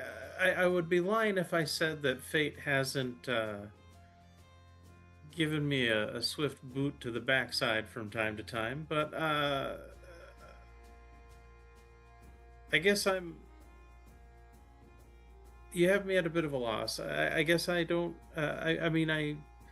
I appreciate that your mercantile empire here, as such as it is, but I admit I came in more out of curiosity than anything. And she sits down at the table and goes like this and like leans forward, making sure her cleavage shows, and just stares at you.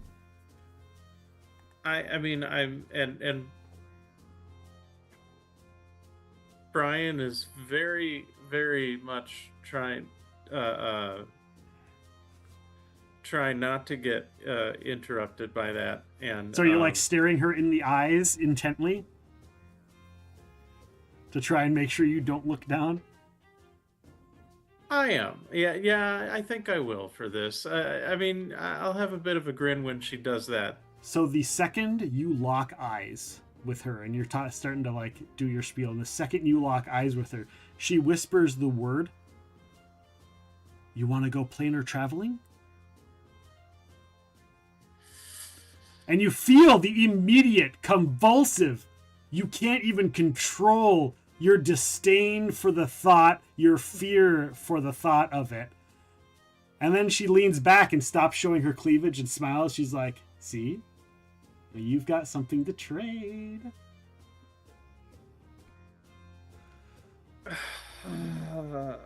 I see.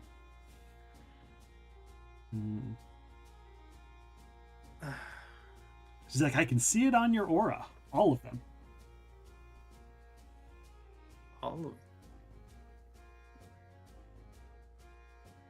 Do people normally have multiple auras? Only people who have lived multiple lives. Oh. Or are currently living multiple lives. Fair enough. Okay, I know this is going to be a questionable thing to ask, but what, if you're interested in my fear, other than the werewolf undead god cursed thing, which is interesting in a morbid curiosity sort of way, but not really, I'm thinking, would fit my aesthetic. I guess what other things of yours would you consider in terms of trade? Well, this is just something that I sell if you would like it. When we do trades, it's kind of a blind trade. It's just the way my power works. When I take it from you, you get something else. Sometimes it's better. Sometimes it's not. Interesting. Yeah, sadly our kind always has that double-sided coin to it, but at least I'm upfront about it. Which I do appreciate.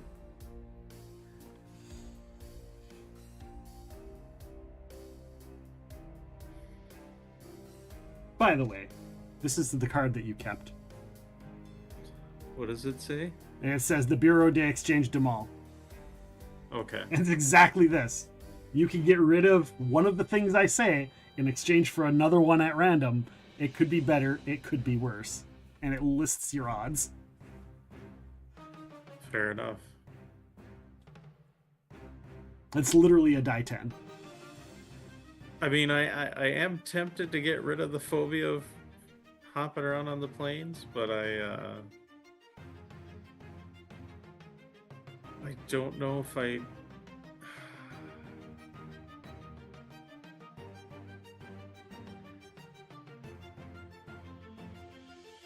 You know what? You've been very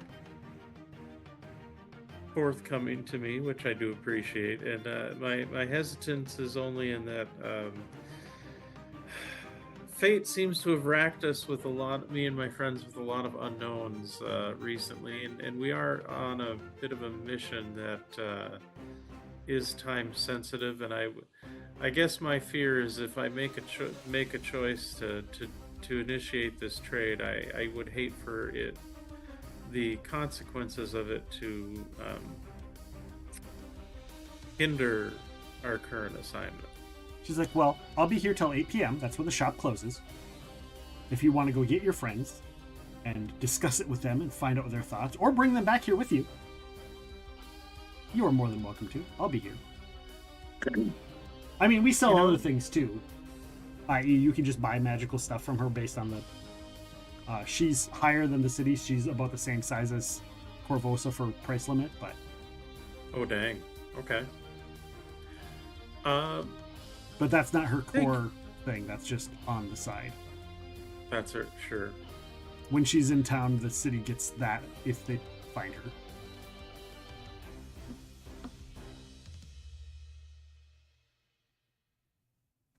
Well, then, perhaps, actually, it might not be a bad thing to have my friends speak with you, too. Actually, you know what I'm going to say? I as Nick. Matt, I'm putting this into canon as well for this character, if you want to reuse. What her gear list, the list on her gear, is the combined items for Dalabor's shop and Maractus's shop. Whatever's in those shops is what she has for sale. It doesn't. Cool. She doesn't pull from those supplies, but that's just what's on hand at the moment. Okay. Nice. And if there's another random shop list that we have in our RPGs somewhere, like that's in there too. I like that. Well then, and I will kind of give her a bit of a bow and was like, I will go get my friends and I shall return and Fair enough. We'll have a discussion and we'll see what happens. It was a pleasure meeting you. Oh, the pleasure was all yours. Fair.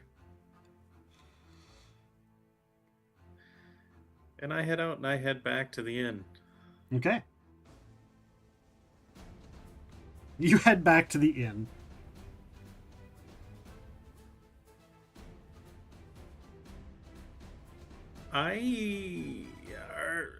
Are you two there, I guess, by the time I get back? I know you were doing other stuff too.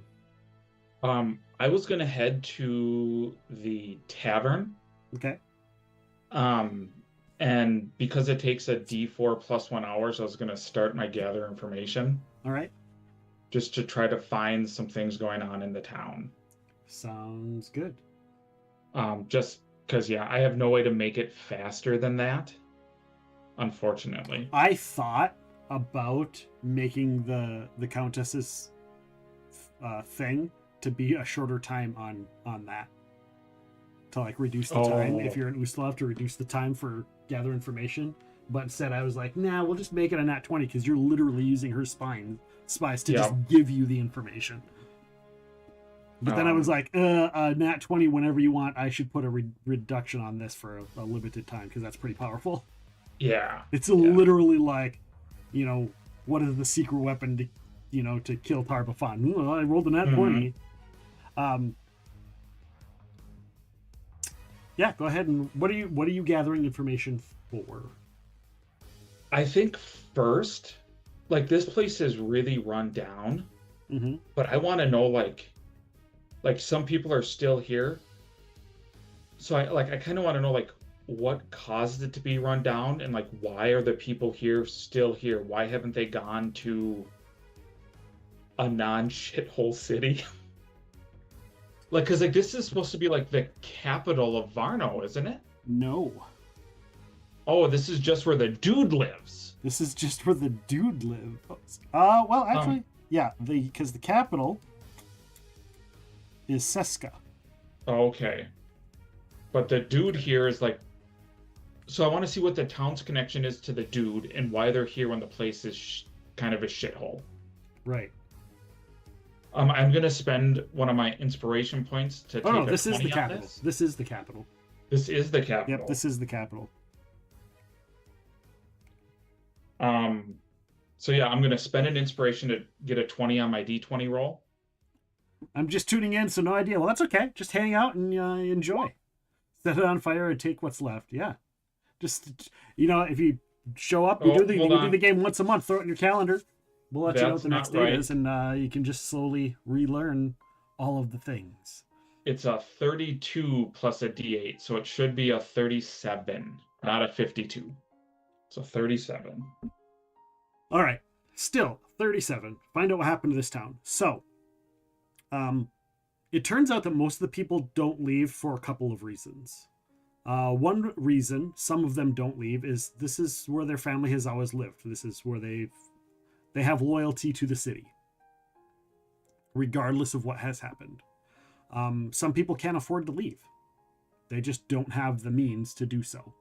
They don't have the money to move. They hardly have the money to stay. So they don't really have that option. There's the danger of traveling. There's not really any like super big roads that go to and from the capital that are safe anymore, because of kind of how, there's only about 300 people. The city has a population of 300 compared to the 52,000 of the last town you were in. Yeah, huge difference. Thrushmoor is so much bigger than this town. Yeah, I think Thrushmoor's up to like 4,000 people, so that's... Yeah, there's 300. Fewer than 300 live on the shore of Lake Corsinoria. And you can actually see the Castle Corvischior, off in the distance. There's a big castle, and a lot of people call it the Corsinoria Palace. by the older people that are like in their 80s and like decrepit old. They refer it to that.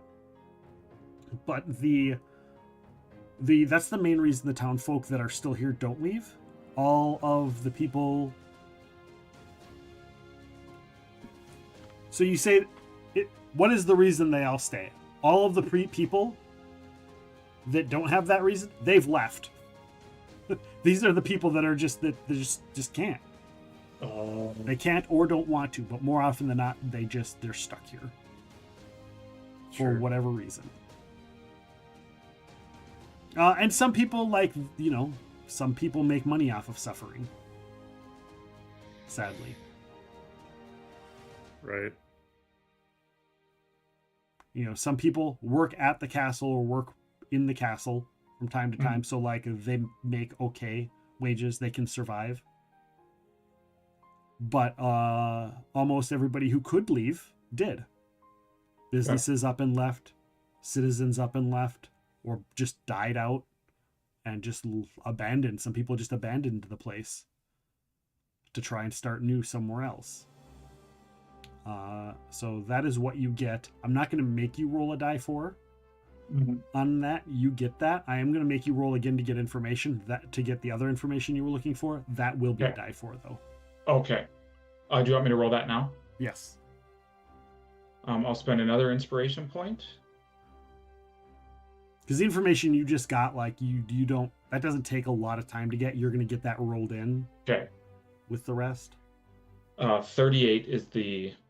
So 1 point. The information about, like, the Count Castle thing. So the Count is never in the county. Almost never in the county. He travels abroad throughout the world and pretty much ignores the county of Varno.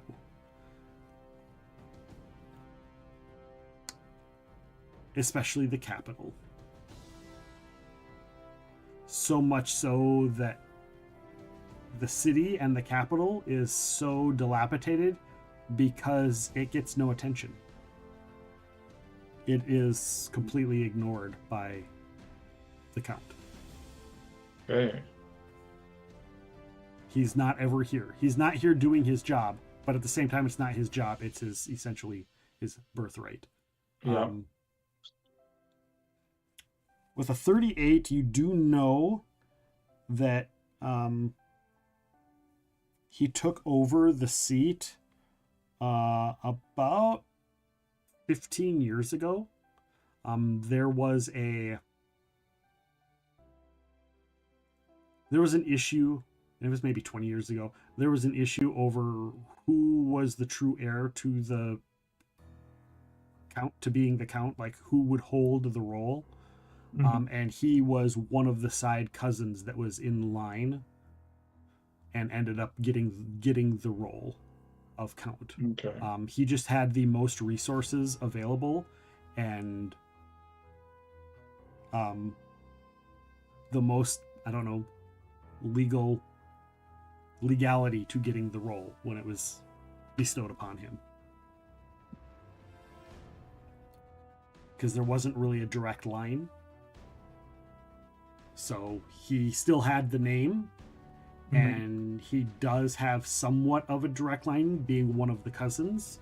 His just was like a partially segmented piece closer when they backtracked up the line and then went back down the line to figure out kind of who's kind of should be first. So there are people that are older, you know, possibly in the line. Like, yes, they're older, but when you look at 3 generations, like they had kids when they were younger, then in this generation had them when they were older. So technically he's an entire generation before, even though he's younger than the others. So a weird mishmash of that. And you get that from some of the bar patrons, the bartender, some stories, you know, a historian that's traveling through, you know, that kind of stuff, who kind of has somewhat of an idea. And of course, maybe people who work in the castle itself. Okay.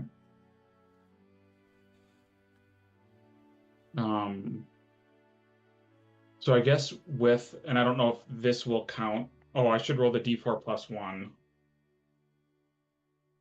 Yes, you should. Only 2 hours. Beautiful. With that 2 hours, would I like the people that are working in the castle, like what are they doing if he's never there? Or do they like, is there like some type of proclamation where they have to keep it going, or? Yeah, they kind of keep it clean and keep it running, but there's still a lot of like governing, like the country still has to run.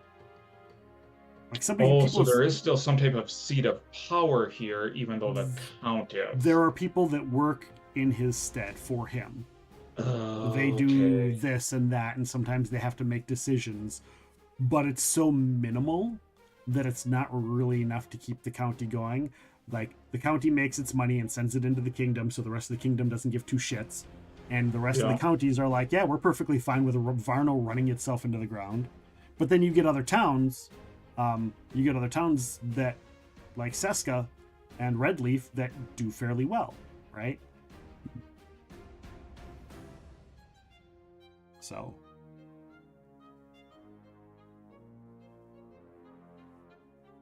Okay. By the way, Brian, Bastard Hall is a prison, just so you know. Oh, fair enough. So you can record your record live from Bastard Hall there. Yeah, you don't want to. Your own Johnny Cash. You don't want to. Let me see here. Let me just give you a little something. Where's Bastard Hall in here? It's in chapter 4. It's in chapter 4. For Adventures of Horror.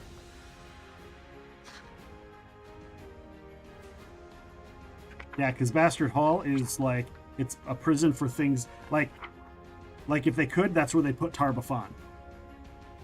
Okay. Eternal Bastion of Blasphemies is the nickname for Bastard Hall.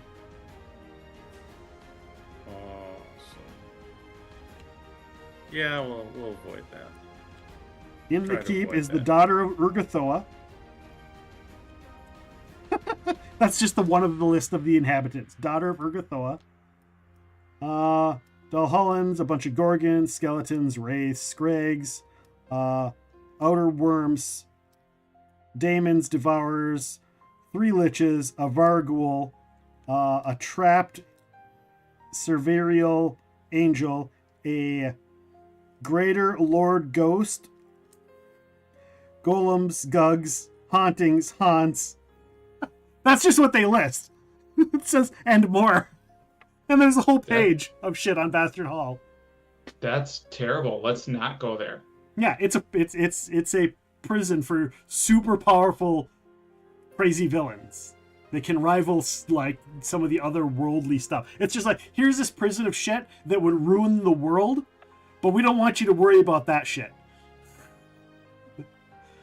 Deal with Tarbafon. After you're done with him, throw him in prison with the rest of these guys.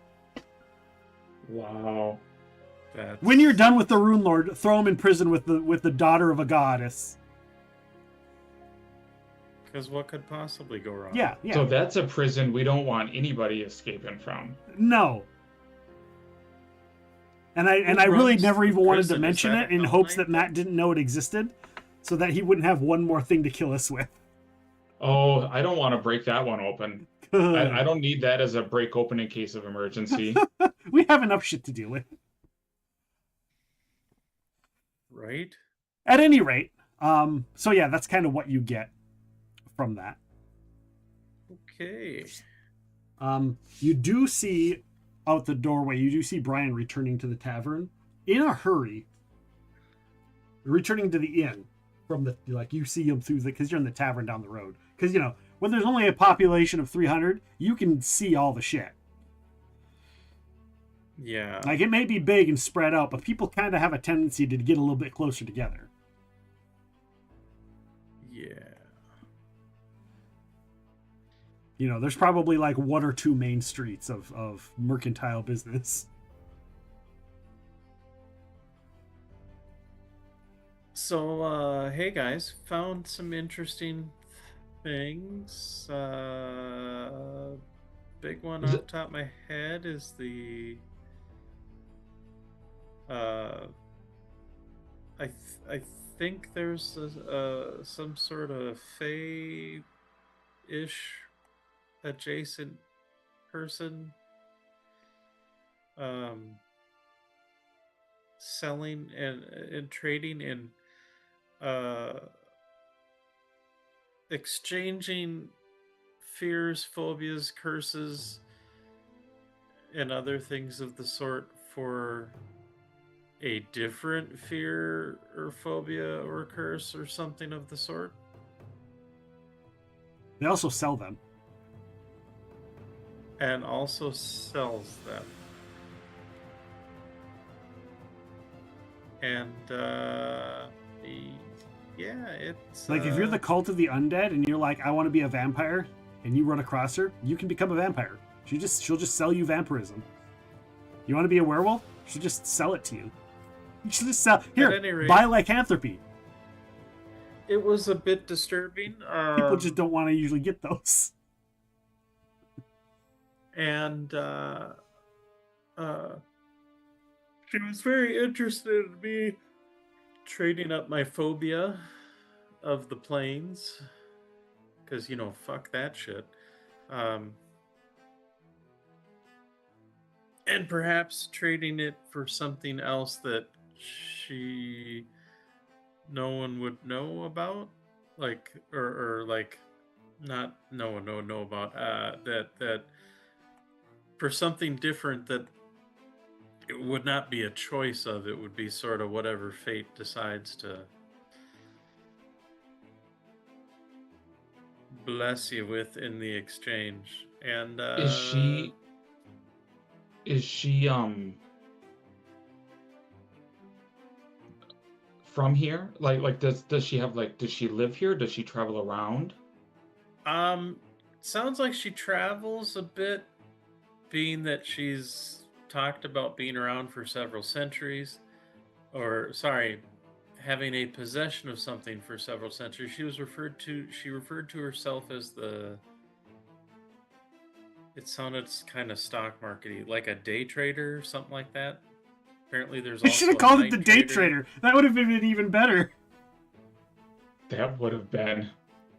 There's apparently she's part of a family or related to other traders that trade at other times, like a night trader and a day trader, hour trader, something like that.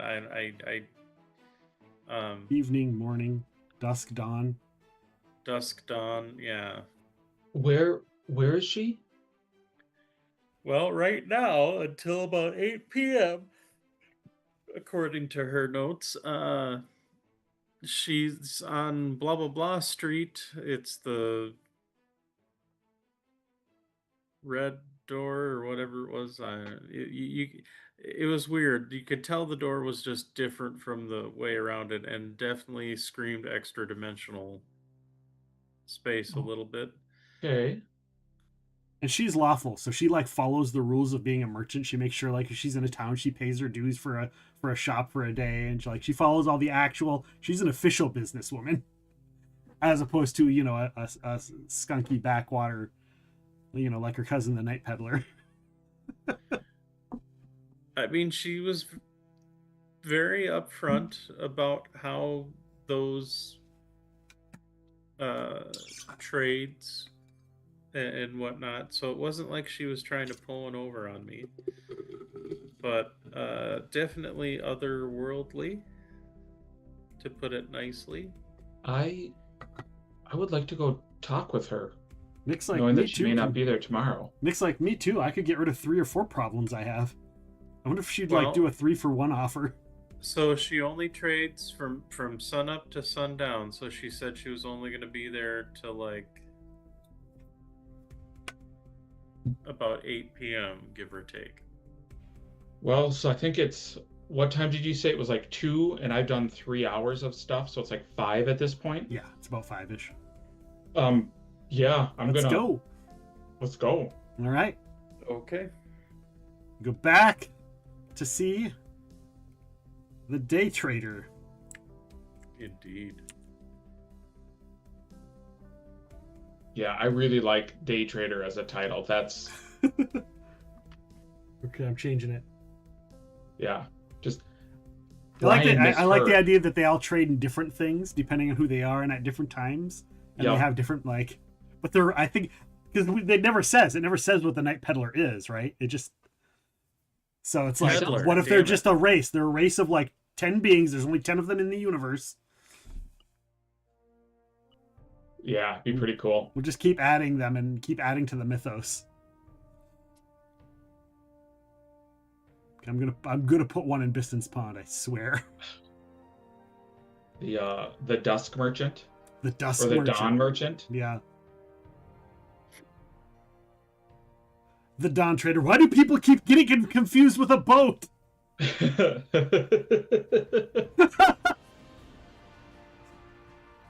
So it has to be the No, Dawn that's Trader. how that merchant actually sails. Yeah, he sells on the sea to other ships. Yeah, there we go. Oh, He's yes. a traveling sea ship that like Or- you just randomly run across it and dock your ship to his and trade seagoing merchandise. Or better I yet, love the that. Dawn Trader is paying people to find the Dawn Trader because some goddamn animals and some sons of Adam and daughters of Eve stole the fucking thing and sailed off into the unknown realm. Like Yep. they'll pay good money. That is for Get my that is ship for back. another adventure. We do have an There you go. ad starting in 40 seconds, guys, so please stick around through that or get yourself a sub and enjoy the rest of the show. So yeah, you see her, it's like, oh, you brought your friends. Hello. And she goes up and Matt shakes her hand. She's like, I am the day trader. Nice to meet you. Hello. And she pauses on Nick. Because Matt, do you have any maladies? I don't. And she pauses on Nick because besides the one that he just drew, Okay. we gotta add the water one. Mm-hmm. Just naturally. Yeah. Yeah. He no longer we've already cured the disease for celiac, so he doesn't have that anymore. So, and then he's got his whole issue with vampire issue. Which really Is that isn't a as big. malady or is that just Yeah, it's not really a malady. But the water, the fear of drowning thing, that's totally a phobia.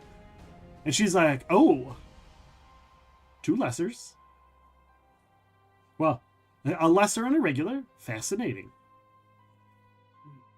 She's like, always circling, looks at you, Matt. Is like, not in this lifetime, nice to meet you.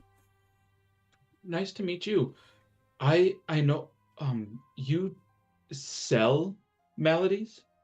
Oh, yes. Do you have a curse of the living?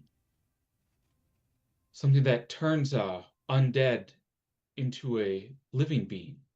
Oh, no, that's not a curse. That's just going back to normal, my friend. I mean, it's point of view, but not my line of business. I have to differentiate what is point of view and what is not. And just being alive, if you're undead, that's just the standard. What if it was undead that was inflicted onto someone that did not want it? It would be a curse for them. Would you be willing in your travels to maybe stop by? They might. I don't get to really say where I'm at. Oh. Like, do you not lead your horses to the next town? Oh, no. Where my door goes, so do I.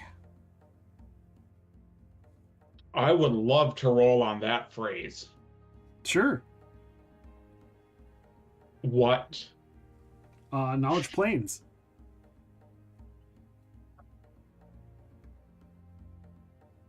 Spend my third inspiration, because, why not?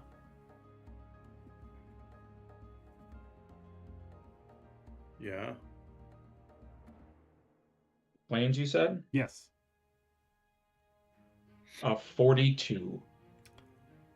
It's almost exactly. Her door will appear in mercantile areas of certain cities, towns, locations, planes. And if that door is there, you can walk through it and enter her shop. Does it She doesn't leave the shop. She doesn't leave the shop. Okay. And you have to find where she's at. And how long does she stay in a? Is it like does like it change every day? Changes every day. Yeah. Okay. So she won't be here tomorrow. And is it like as the sun, like as soon as the sun goes down, if you're not out the doorway, you're gone? So from the city's point of view, it's a time frame. It's 8 to 8.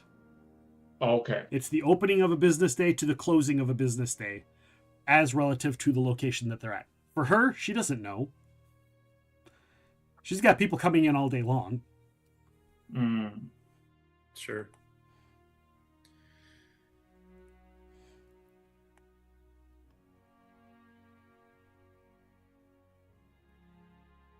Okay.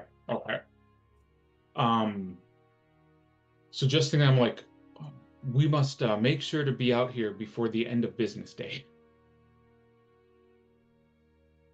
And then I'm just gonna you do know that, like, if the business day closes, when you leave, you'll leave where you came in. Oh, you won't okay, be trapped. Okay. Yeah, you won't be trapped here. Oh, good. And then I'll just like peruse her wares. I don't think there's anything on those 2 lists that I want. Okay. That, and I'm like down to 1,000 gold, so I couldn't really afford much of anything. Yeah, anything else, it's like a 75% chance she has it or whatever. Cool.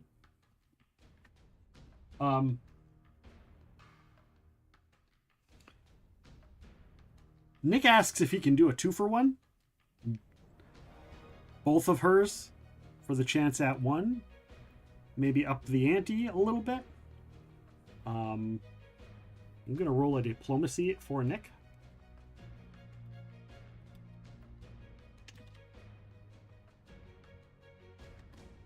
Because one of them isn't super bad, right, anymore, because he's gotten a lot of getting over it. The other one, which he just drew, so that, like, I was waiting for this to be done before we decided what his phobia is. Because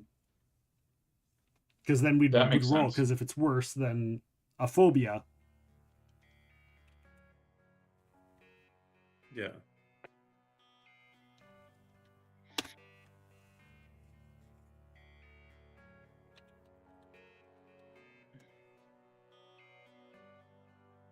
A 23. So she agrees. Out of character, if you'd like to know the reason she agrees, I will let you know. Mechanically, for Brian and Matt, for future use, and for future canon for this, I don't know, race or whatever. So she still sells mundane shit. She doesn't feed her power with the mundane shit. The process of transaction is what feeds her power, much like prayers feed divinity. Oh. This okay. process feeds her divine power of whatever her power is to do shit. So, 2-for-1 gives her more power than just doing 1. And Nick rolled a 24, so it's like, it's not super hard to convince her. So, with that being said, Nick's gonna roll a die 10. So it's even or odd, according to this. Nope, not that one. It's a die 10. An even number indicates a favorable exchange, while the odd number means the character gains a condition worse than the one he gave up. Oh. Now, how we determine what the worst one is will be a different roll, but that gives the parameters of whether it's better or worse of that. So, hello, Nixie, welcome on in. Today I am a hunter. That is the class that I am playing. Matt is playing Matt, and he is an investigator. Brian is playing Brian, and he is a skald, and I am playing me. I am playing Nick, and I am a hunter. I am also the game master of the game. So welcome on in, guys. If you don't know Nixie's an amazing streamer. Does a lot of collab streams. You can go over there, and not collab streams, a lot of work along streams. You can go over there and work along with her. So and go and check out the Nixieverse. We'll give a little... I don't have my auto shoutouts for Nixie set up yet, but we will try and remember to get that on there as well. There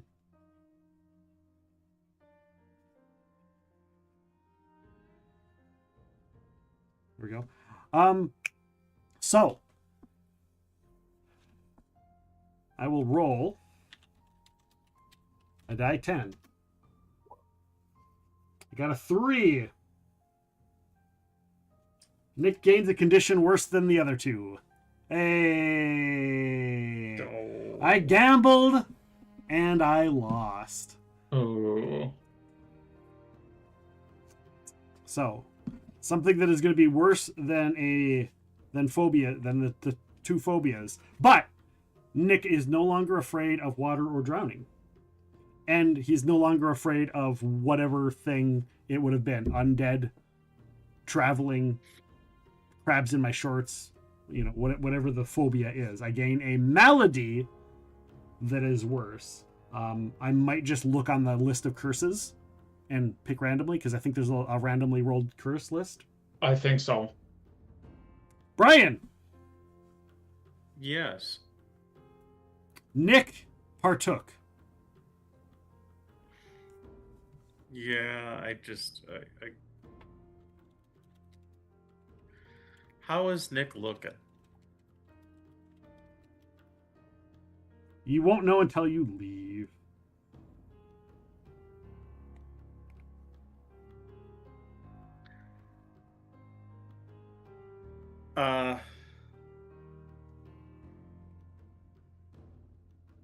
Do it for the vine, Brian.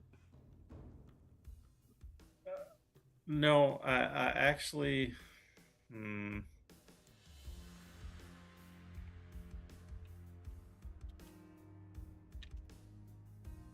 I kind of actually want to...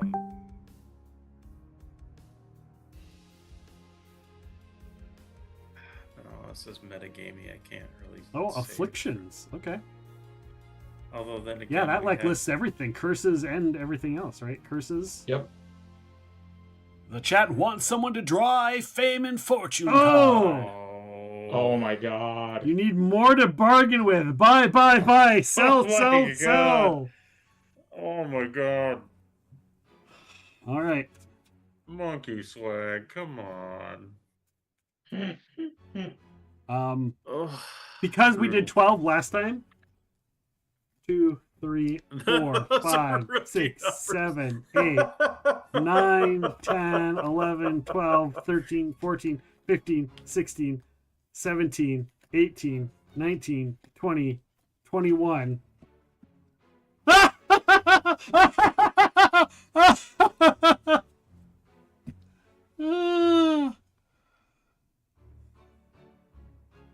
All right. You can divide 20 by 6, right? Not into a whole number. Pokemon is up. Pokemon is up. Get your Pokemon. Get your Pokemon. Get your Pokemon. We get a Tier A Gen 1 Pokemon. Tier A. It is also your weekly type.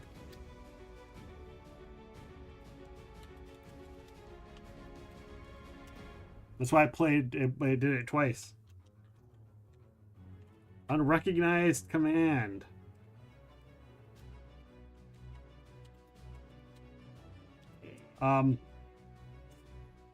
Matt, do you remember this one? It is titled Suffer a Sea Change.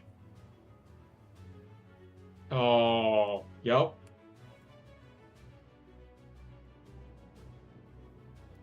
So 1, 2, 3, 4, 5, or 6. So I guess we can.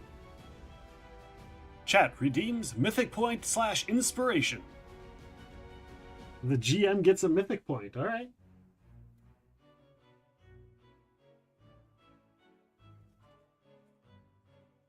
That can't possibly go wrong.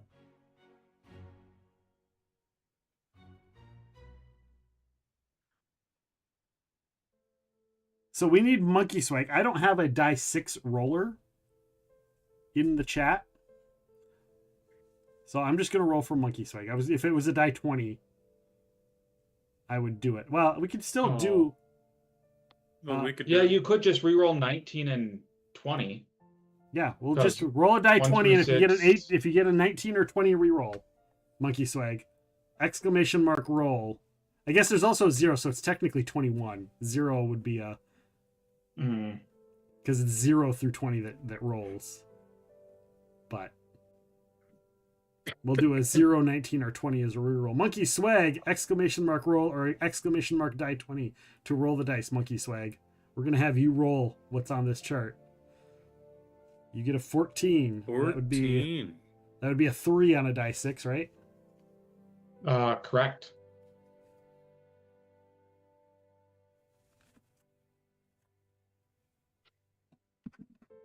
Nick is now female. That's the only thing I've ever seen rolled on that card. Yep. No, we've done the race one, because we've changed to elves before. Oh, true. You're right. How does that, like, immediately change? Yes, or? Immediately. Race, species, sex, alignment, appearance, or age is automatically changed. Congratulations. Nick is now Nicole. Whip up some new art. I didn't have any art to begin with. I take my character, put it in like a thing. What would you look like if a girl, and then turn it into a character. So, you see that, and you see the day peddler looks around and goes, "That's not from me." I want to sense motive that to see if it actually is not from her. Yeah, you can sense motive.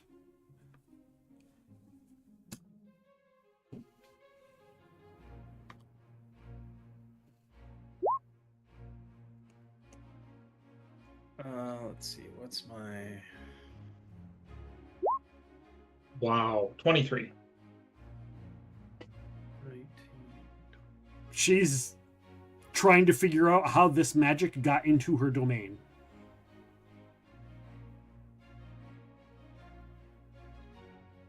I specifically request that Nick is they, them now.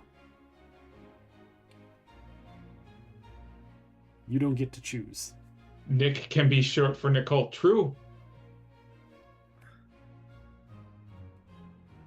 Hey there, Nikki. Nikki, yeah, there we go. That's where my brain went at first, too. Yeah, Nikki. I'm like... And Matt, you've been, like, this has happened specifically to you in a past life. Yeah, so I laugh. Yeah. Whole heart, like, big belly laugh.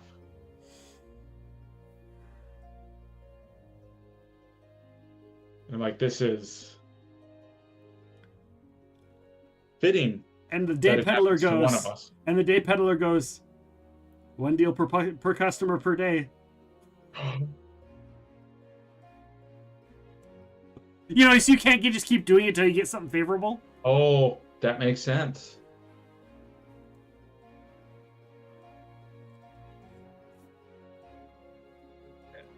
I'm trying to figure out a way to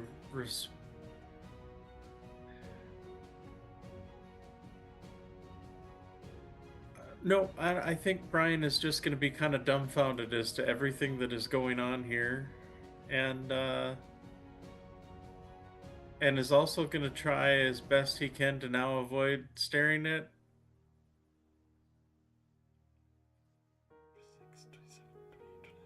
Nikki's curves.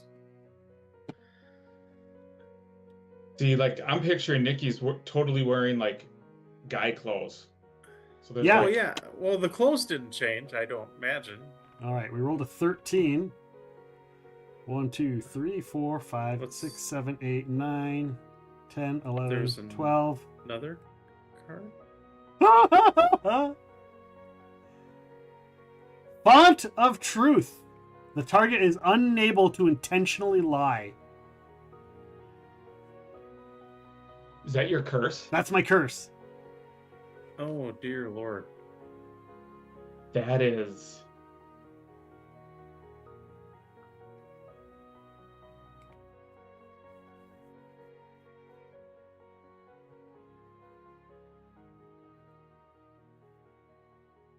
In addition, anytime the target is asked a question, she must succeed a will save or answer in exacting truthful detail. The target receives an additional save once a minute to cease elaborating upon the answer. It's a DC 50. So I have to tell the truth. But if I'm asked a direct question, I have to make a will save DC to be super specific. I think that is a very cool curse. That is wonderful great. and terrible. Yeah.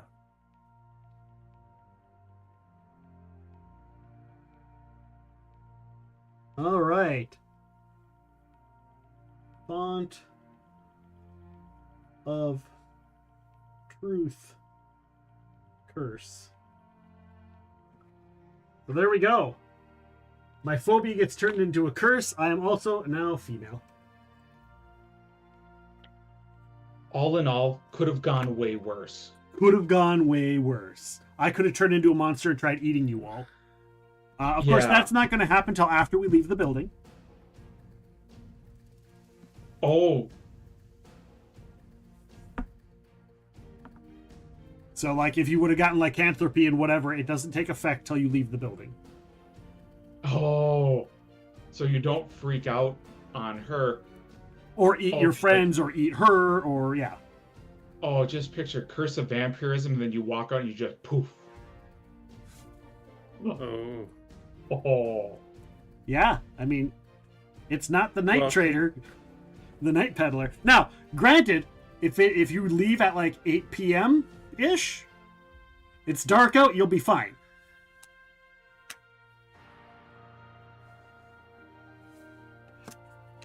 So there we go. That makes it a hell of a lot easier to not have to do a random phobia.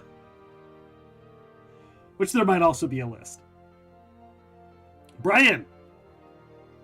She's like, that's not me. You'll find out we traded. And she looks around. She's like, I don't have the power to take the randomness away from you all. Just so you know. I.e., she's saying she can't take away the curse of having these cards as an option in your life. Fair. But she sees the option of these cards now that she's seen it in action.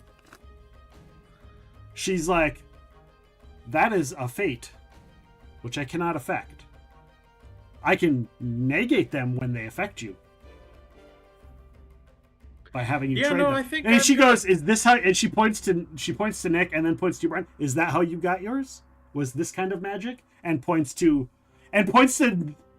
Nikki, but does the female body shape thing. Well, and I'll just kind of flex out the wings a little bit, shake them out a little bit, and maybe.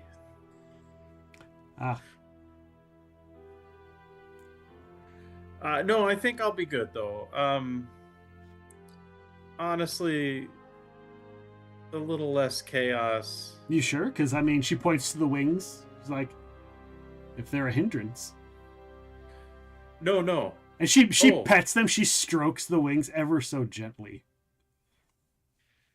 So actually, because the wings are totally on the list of maladies and curses. It's one of the good ones, but it's still on the list.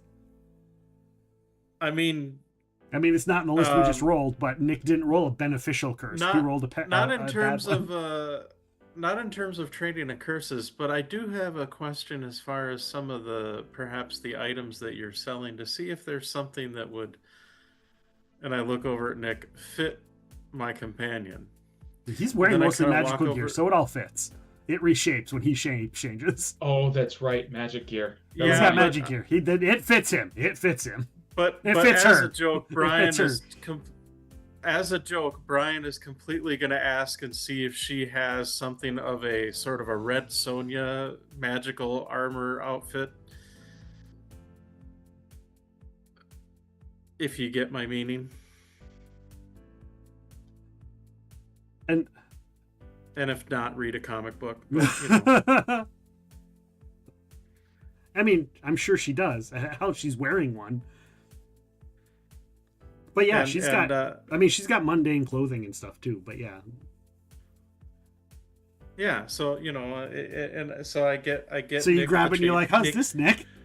I get Nikki the chainmail bikini, yeah, and then it's like, "There you go. Now you're set." Nikki looks at you and goes, "I can't wait to grow my fingernails out so I can claw your eyes out." Yeah. And the cat meows at you. I just like still belly laughing, walk out the door. and I kind of just bow to the day trader or peddler and is like, "Thank you for your time, milady. You have a great day." And I will head out. Following Matt, also giggling. All right. You guys go outside. Oh, I suppose I should mark off how much for a You do not. bikini. You guys go outside and the door is no longer there. Fair enough.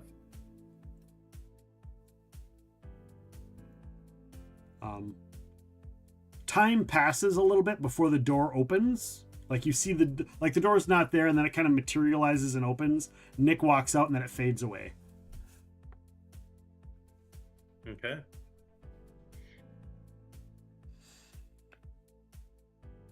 And Nick's like, "Well, this is definitely..." Nick just goes, "Oh," and walks off. And then Nick stops and turns around and points at you guys. "At least my hair's gonna grow back." He gives you the finger and walks off.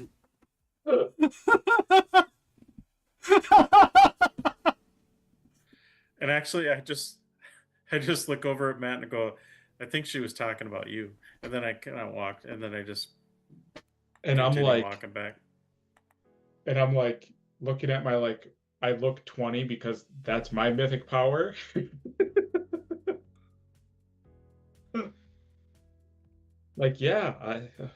More power to her.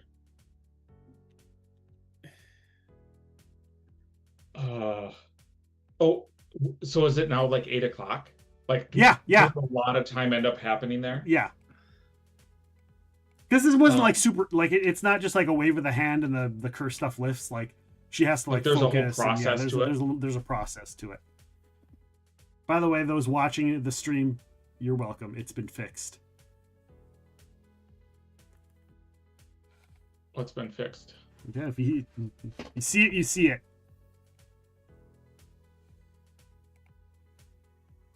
I see nothing. Oh, you just don't notice it, is all. Oh, I see it. Yep. Yep, that's good. I like that. It's the goggles. They do nothing. So yeah, you guys walk, and Nick's like, "I need to find that goddamn belt. I just need to find that belt. That's all I need to do. Find the belt."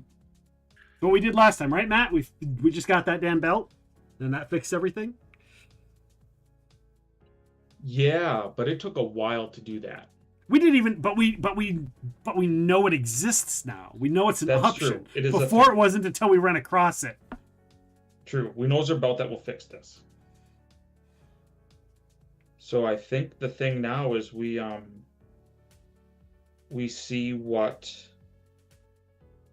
the town folks have to say, and I point to the tavern, because I'm assuming there's music. Is there? Well, I guess that's what is there music? No. Is there? No music. I look at Brian. There is a tavern that has no joyous accompaniments, and I pull out my hand harp with my skill of. Well, then I think it's that sounds like a hold my beer moment if ever there was one. Let's. Of course, first we should go there and get beer. But yes. Yeah, go there, get beer, get some entertainment going, and see if we can loosen up tongues. Get some people talking about what's going on. make people like us. Sounds good. You guys go to the end. You spend a bit of time just kind of fitting the thing, finding your place, talking amongst yourselves a little bit. And you realize they're kind of indifferent. They don't, like you've been to places where oh, you stupid adventurers, or you're a stranger in our strange town, which is a lot of what Ustalav is. Ustalav is a lot of we don't like outsiders. That's everywhere. Sure. Here, they're just glad to see a different face and maybe get some money in the town for some reason, a little bit to their shitty economy. Sure. Like, you are people, you are adventurers, and you are adventurers likely with money. So while they don't roll out the red carpet for you, like, everybody wants to sell you something. Everybody wants you to spend money on them. Everybody, like, a lot of the town folk that know that you're here and have something they might have to offer you, they offer you. And that also includes information. That also includes illicit goods. With a little bit of flash of money, the world of 300 people is your oyster. Okay. Nice. So, if you tell me an amount of money you spend, I will tell you the bonus to your gather information rolls. How many people are in here? The place is fairly crowded. Okay. For all of the reasons that I just told you. Oh,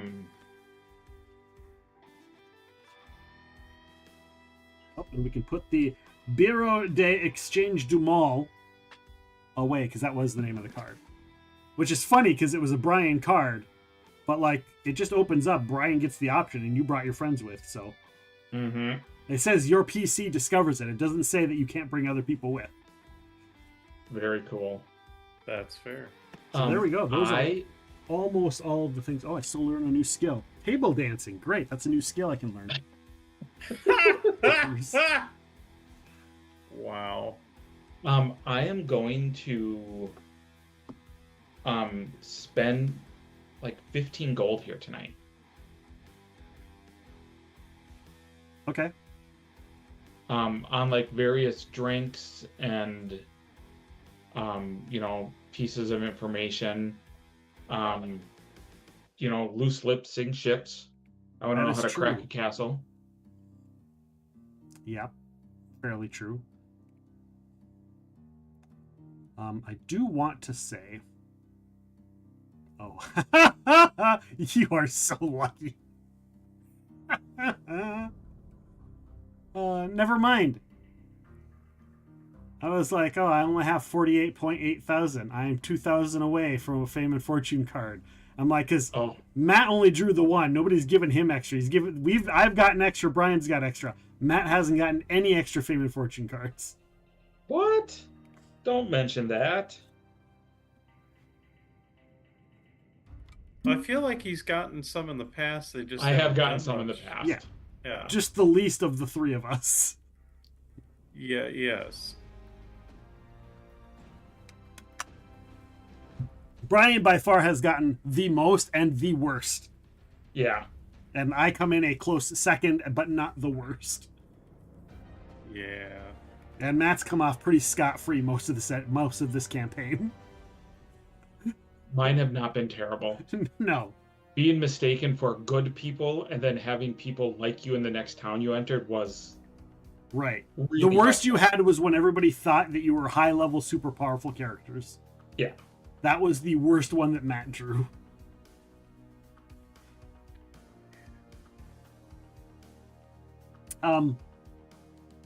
So 15 gold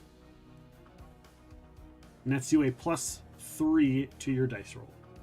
Can I add? I'm going to add 5 gold to that, as far as maybe buying rounds or whatever. How much? To help. 5. I'll add 5 more gold to that to make it an even 20. That'll be a +4. Cool. Let me get back to that screen. I'm going to say, Matt, we'll have you do the roll, and then Brian and Nikki are aiding you. Sounds like a plan. Nick can aid without rolling.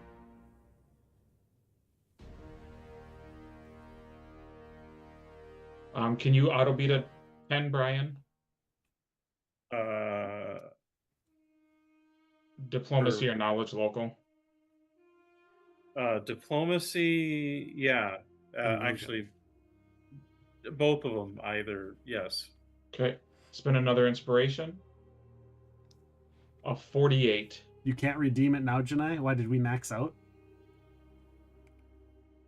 I thought I turned off the cooldown on that.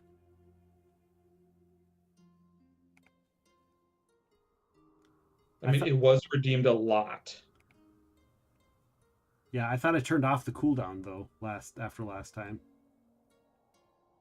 Or a couple times ago, I thought. Let me look.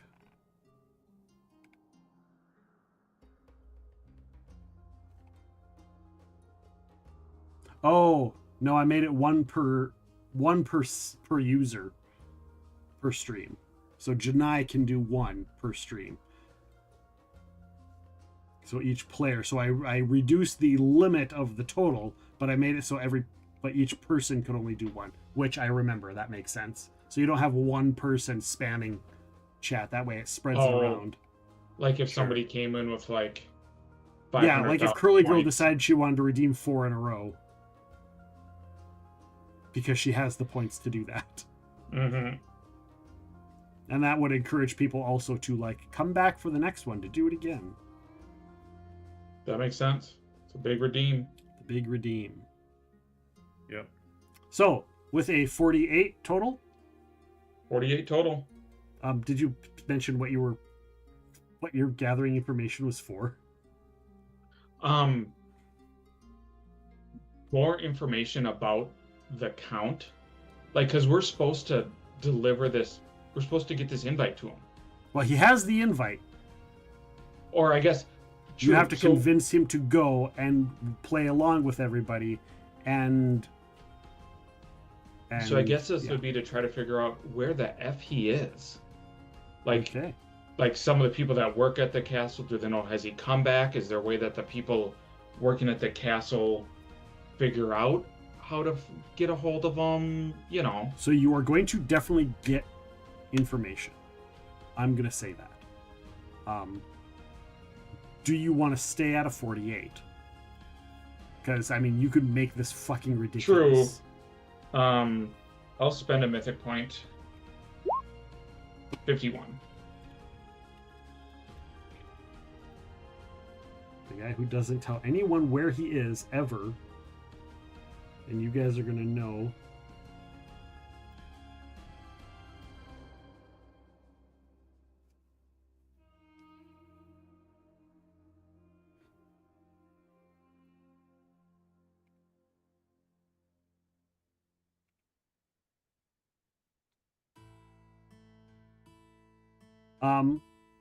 So you find out that he is not in town. You find out that the Count travels a lot throughout the world. They don't necessarily ever know where he is. He doesn't send a lot of missives. He has some people that are super like close to the vest that are in his charge, and they are loyal to a fault to him. And so nobody ever really knows exactly. They never know like where he is in the world, what country he's in, or what he's doing. However,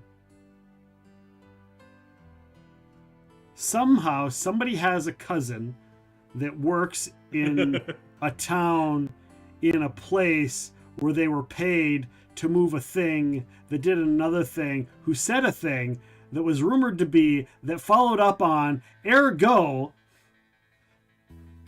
the last known location of Count Ristomaur Tiriac was in apartment 23 of the High Side Stacks in Caramaga. Caramaga. High Side Stacks?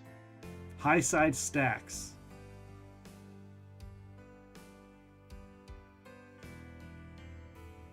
Oh, man. He is visiting, apparently, somebody there that he has heard of. Okay. And that's in Varizia, isn't it? Correct. Yes, it is.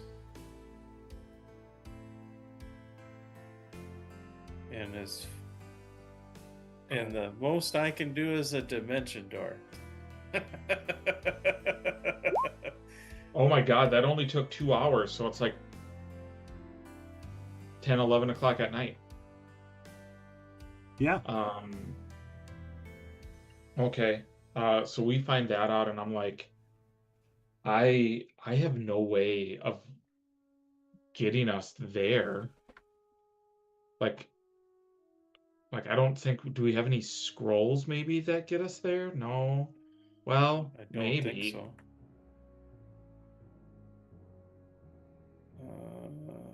Dun dun dun. We Nick's have a like, scroll Nick's of like, I can get me planar- back to Falcon's Hollow. Yeah, but Falcon's Hollow isn't getting you any closer to Varizia. I'm just saying. That's Oh just shit! going I should have south seen if I of- could swap out these gauntlets I have on me. Oh, you have cursed gauntlets? Yeah, cursed gauntlets of baby hands. I don't even Cursed gauntlets of baby hands is pretty hilarious. So yeah, we do have a scroll of lesser planar or planar ally. We could try to figure out a creature that can cast teleport. Okay. And get us to Caramaga. Yeah, I was kind of looking at that. Like, I think that's the only thing we have, though. What about contacting somebody from getting a Pathfinders to do something for us? We could do that. We just have to. You have to do those requests at a lodge, so we have to go back to Caliphas, which is 5 days. We can do it. Except we had the boat leave because we thought the guy was going to be here. Right.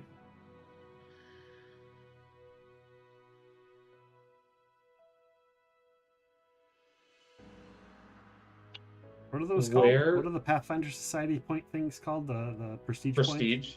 Yeah. But they're redeems. Oh, fame, I believe.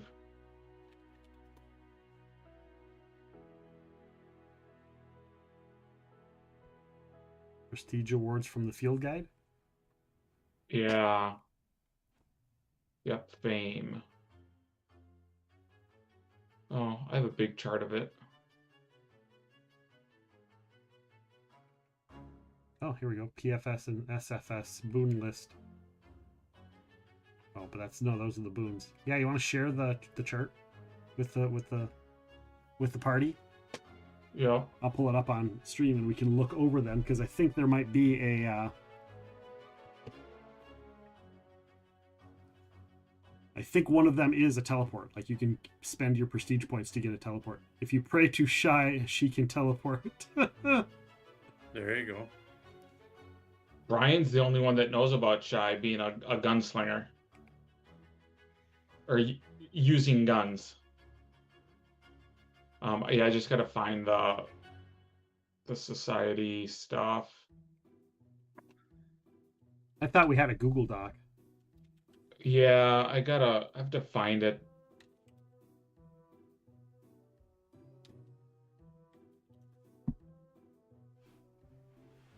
Oh. Fame and reputation. There's the PFSRD. Found it. Cool. Do do do do do do. We'll do that. I'll pull it up here for our audience to read along. Acquire a noteworthy treasure from a worthy foe. Oh, that's a fame modifier. Awards. Hero's Luck. Palm. So that's a title. Planar Pact. Arcane Study character. I think we're either at like 25 to 30 for a thing. Arcane Study, Lord of Ages. You can see assistance of a dedicated sage library or other knowledgeable individual. Wanderer. Picking up local customs. Arcane Study, favorite territory. A fence friend. Once per game session. When selling an item, you may do so through an NPC fence, increasing the sale price by 10%.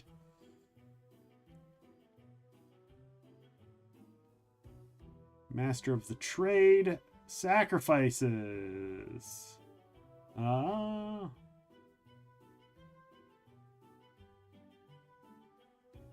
Select a knowledge skill, temporary cohort, Vindicator.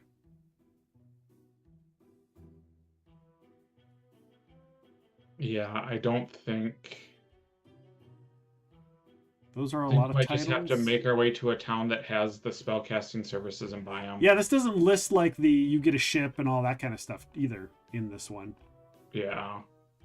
Because that it was on the list with all like the you get a ship. Right. Bone list.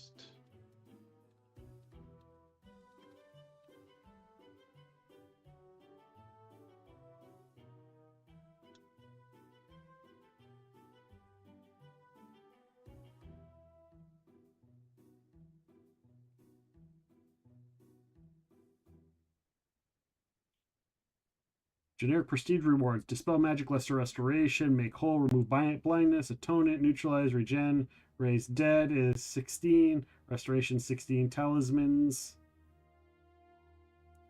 Free purchase up to 750 gold. Unlocking other races for other characters. Faction awards.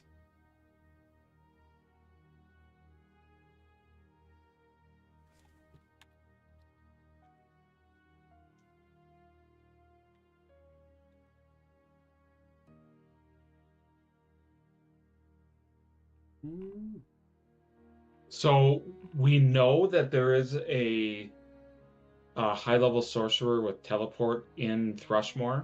That's probably our closest city. Yeah. They have the spellcasting services. Yeah, we'll just have to pay for a teleport. Yeah, which is fine. Actually, well, if we're going up to Redleaf and then back down, it might be quicker to just go to Carrion Hill or Seska. Oh, yeah. Carrion Hill have it. I don't know anything about Seska to know if they have it. Well, let's go to Carrion Hill. Count. And then you can meet with Riley and everybody there as well. Yeah. Yep. Waving the magic wand, you make it back to Carrion Hill. Cool. You can choose to refresh all of your people. So if you want to choose someone else, you can. For the next I'm fight going to keep with them because I didn't get to use because her. we didn't get to use them. Yeah.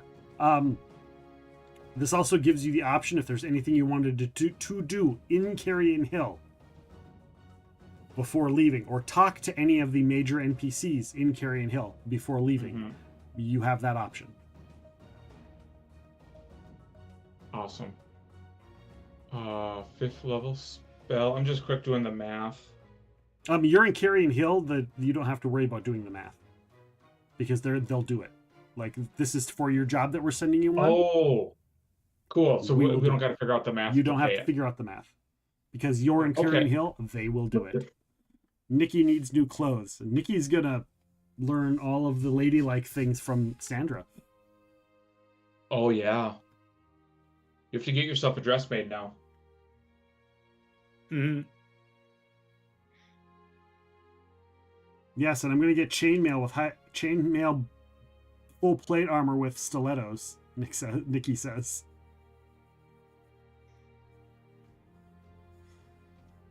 Or I'll just keep wearing my gear.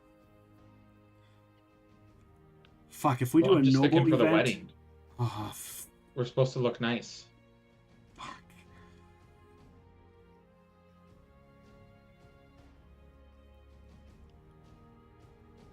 Yeah, that's going to be a fun retcon for the wedding. Yeah, Nick was Nikki the entire wedding. I don't have anything that I want to get done in Carrion Hill. Okay. Admittedly, yeah, I'm not really... So off to Caramaga. Oh, sorry. Actually, there is one thing. I want to reach out to the Order of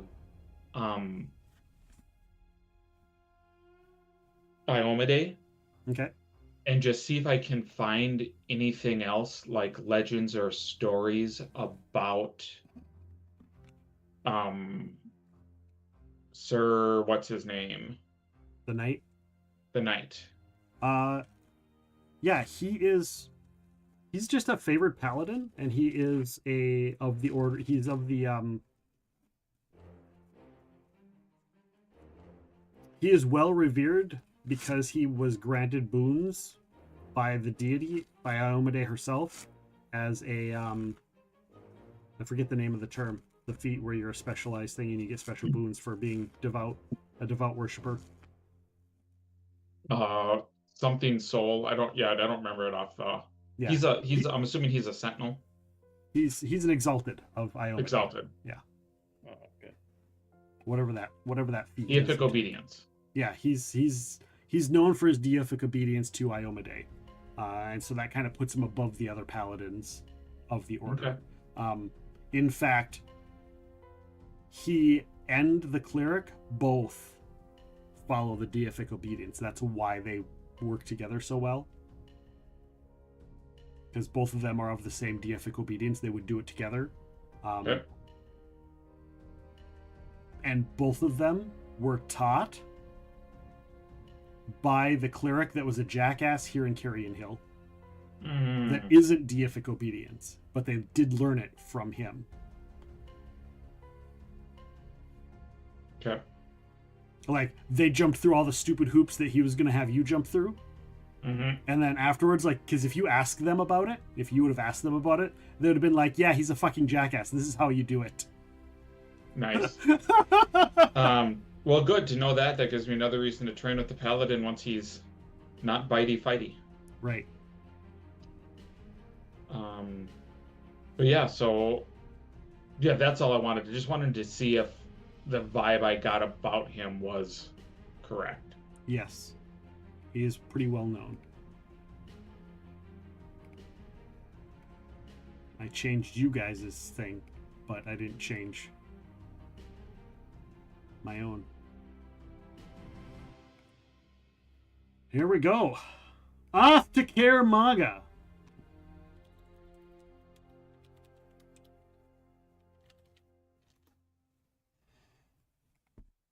So, Caramaga is known as a city of anything you could possibly ever fucking want.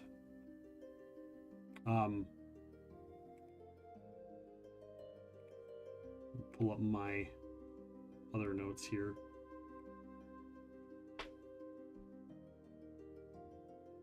So the high stacks are literally this area right here that I am pinning that you can't see. There we go. The high stacks is this area. You can kind of see the walled off area of the high stacks. Now, that section that is the high stacks is about the size of Thrushmoor. Oh, so this is a huge city. This is one of the largest cities in the continent, not just Varizia, but like Caramaga is a huge city sitting atop cliffs. with all kinds of history and backstories. It's cities upon cities upon cities upon cities since what some say is the beginning of Galarian.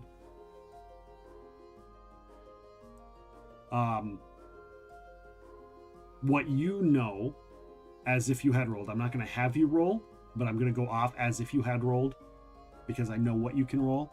There are specialty organizations whose jobs it is to just tour underneath the city to keep sure that ancient horrors don't surface and stay sealed away. Now, you know a lot of this because the Rift Wardens oftentimes will work with them, and I forget the name of the organization that does it, but there's an organization that's unique to Kaer Maga for doing this, but there are Rift Wardens among them. On top of that, the laws are very similar to Korvosa in that there's not really laws. They're kind of an anarchy state. So it's kind of, there are rules, but the rules are they have their own rules, kind of like pirates, you know. They have an honor amongst pirates sort of thing. So, for instance, yes, there is a huge Pharasman following in Kaer Maga. Except for there is an entire wing of the city that is dedicated to necromancy and undead. And they're allowed to just roam the streets. Like, people come here and they're like, yeah, I need 3 ghouls to work on my house. I'd like to hire the ghouls. The only rule is no intelligent undead. No intelligent undead. That is the deal that they made with the Pharasmans. So as long as there are no intelligent undead in Kaer Maga, the necromancers can do what they want. Okay.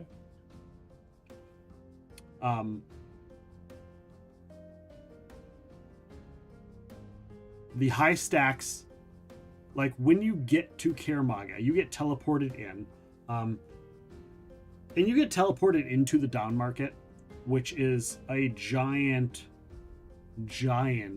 market. Like it's a market district.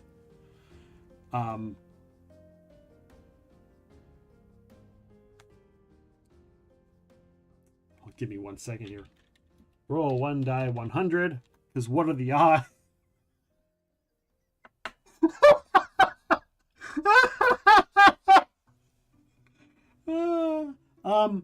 You guys can make a perception check. Love to. Okay, I believe that was oh no. I'm gonna go off of teleportation rules here. If it's above a 90, oh my god. That is Brian that rolled the nat 20. What? Jesus fucking criminy.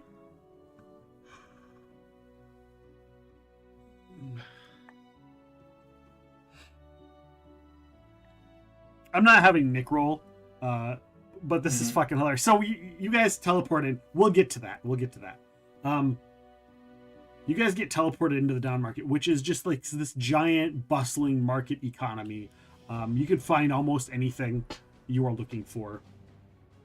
When you look up and you ask around, you're like, where are the high side stacks? And they're like, you can't miss them, mate. They're right up there. And you point and you swear to God if skyscrapers were in D&D. These are stone, metal, and glass, some probably made with magic, towers 30, 40 stories tall. This is straight out of Eberron section of the city. Sure.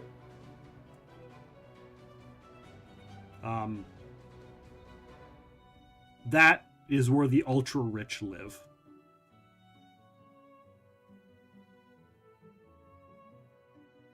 You know that Count Ristomaur Tiriac is somewhere in that section. Oh no, you know the exact building. You know the building and the room that he is in, because you rolled a fucking 50.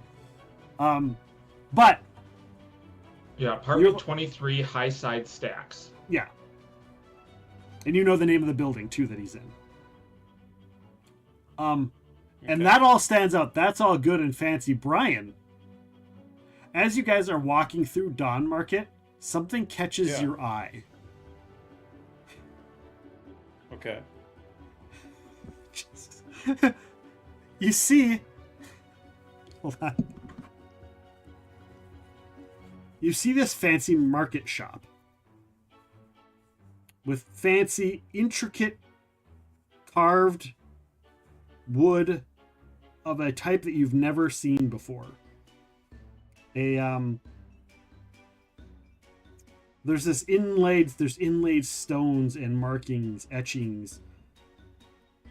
And on it is a title of the building. The name of the building is the Bureau d'Exchange de Mal.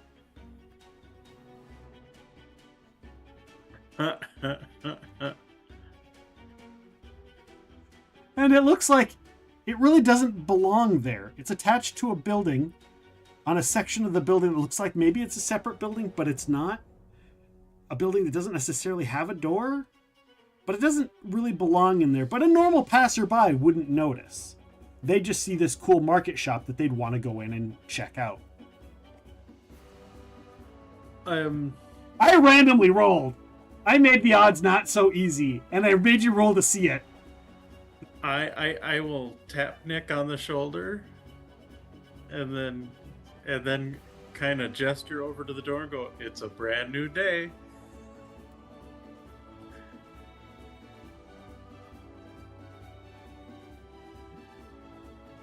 You're pointing it out. I'll give Nick a +4 to see it. He gets a 29 to see it. And he's like, "You've got to be shitting me. You're shitting me. You're shitting me." Nope.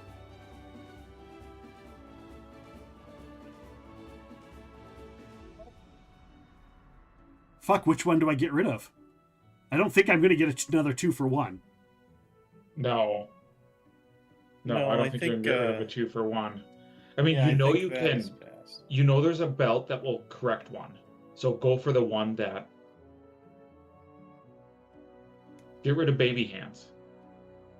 Oh, that's an item I was just going to see if I could trade. Oh, I thought you were wearing the item. No, I'm not wearing it. I have it in my bag because we were going to try and use it on someone, on a bad guy or something. Oh, that's right. Yeah, I'm not actually wearing the cursed gauntlets of baby hands. So here's, like, as far as your curses go, it's not terrible. I have a feeling a phobia is worse than telling the truth. Right.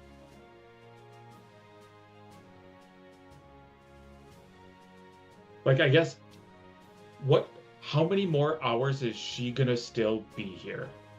Because we could see how, because, like, we're not gonna really get much into, like, testing out how your curse works today. But seeing, like, next game, if it bites us in the ass and then we have to book it to get rid of it, like, that might be a good way to see how it plays out. Right. But I could also just see if she will buy these cursed gauntlets. Oh, that's true. That is true. Because that's an actual item. Oh. Or I could see if she could trade it to make it a different cursed item. Do you want, in case you only get one, because she said only one curse per day, maybe the gloves count. Do you want me to go in and sell the gloves? Sure, we can do that. I mean, we can do that later, this too. way it doesn't ruin your chance of getting rid of your truth thing. True, or, wait before the end of the day, in case, and Nikki goes like this, or in case, the fates decide to fuck us some more. Ooh, actually, I like that. Let's wait till the end of the day. Because, the chat, either in this game or the next, might make us draw more cards. Oh, I have a feeling I'm drawn 1 or 2 next game. Yeah. So, that gives people a month to save up points. Get in here and get points. There you go. So yeah, you go to the exact location to find where this guy is, right? Mm-hmm. Do you go directly there? Do you find a place to stay and then go there? What is the plan? I think find a place to stay, and probably in that area. I mean, we have money. Yes. So might as well stay in one of the nice places. It'll be... There's an inn there. Not super expensive, not super cheap. It'll be 10 gold pieces per person per day. Cool. Sure. And that's, you're high society. You like yes, you're Love it. adventurers, but dress nice. Where is... Actually, let me check. Do we want to pay for like 3 days?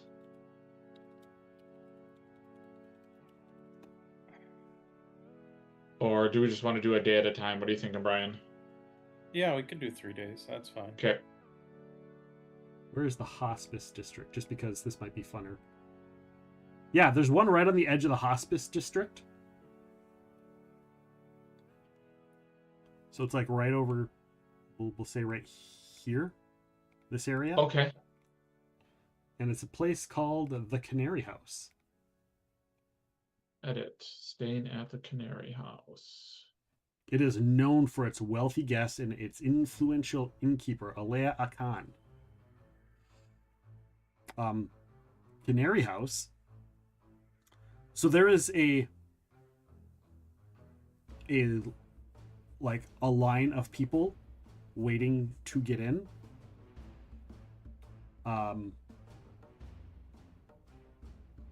However, you guys, and you guys have so many different kinds of credentials among you, whether it's Pathfinders, whether it's organizations you're with, whether it's whether you have the gold tokens of the non-Pathfinder organization, the other guys. The Aspis? The Aspis, yeah. Gold Aspis Consortium tokens. You don't have a problem getting into the Canary House. Fair. And the fact that, you are working specifically for Sandra Hegri, for the Hegri family. Cool. And Riley Savage. They're all well known.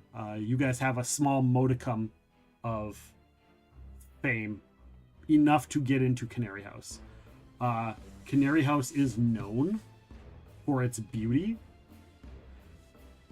Brian, roll me a perform check. This is not you performing. This is you catching understanding the performances within. Let's see. Okay. Sorry, let me... where's it go? Oh, yeah.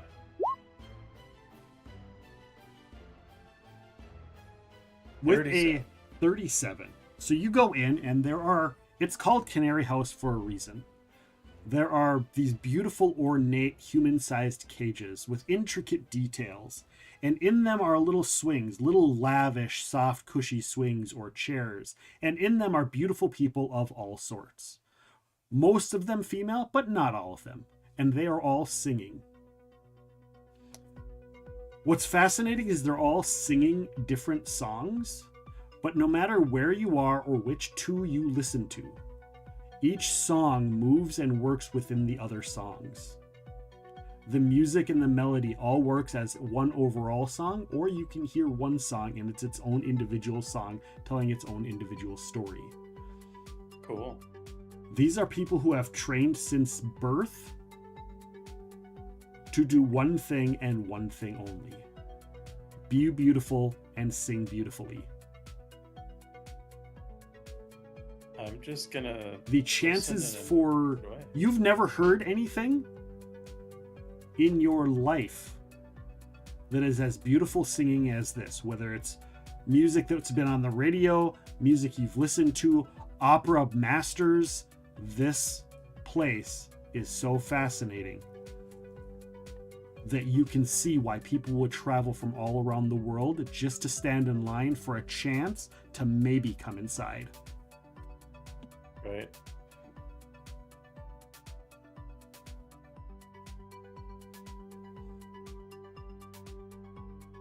Yeah, I'm just gonna kind of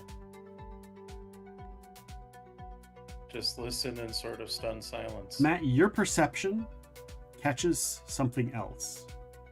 Little tokens that each of them have. Little tokens that the barmaids have and the barmaids wear. Little tokens that like the bartenders have. This place isn't employed. None of these people are employees. Everyone that works here, with the exception of the bouncers, and there are bouncers, and some of them, you can tell, they might be like your level.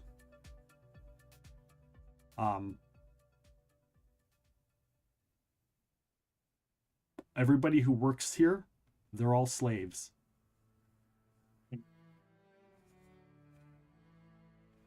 Oh.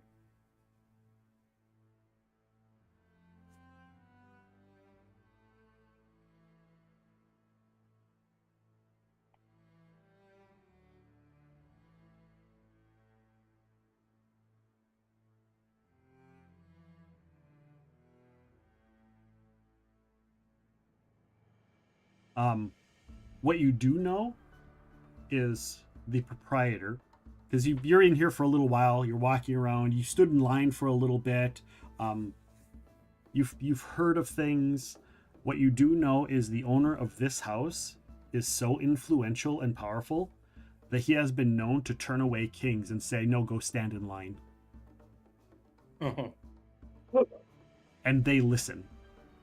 That's how influential and powerful he is, because the Empress of Goka has come here and had to stand in line. Like, that's how hard it is to sometimes get in. Like, he is influential and people just listen to what he says because he can Countess Caliphas manipulate politics, situations, businesses. But you don't really ever hear anything bad about him. Okay. You get a room. There's one available to you. And yeah, it costs... I'm actually going to say it costs a little bit more just because for story purposes. Okay. We're going to double the price. Okay.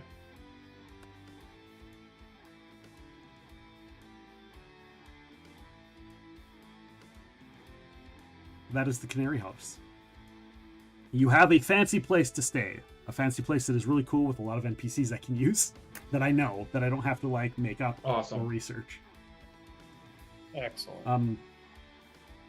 And you do see like the proprietor, he's almost always seen on the premises doing something.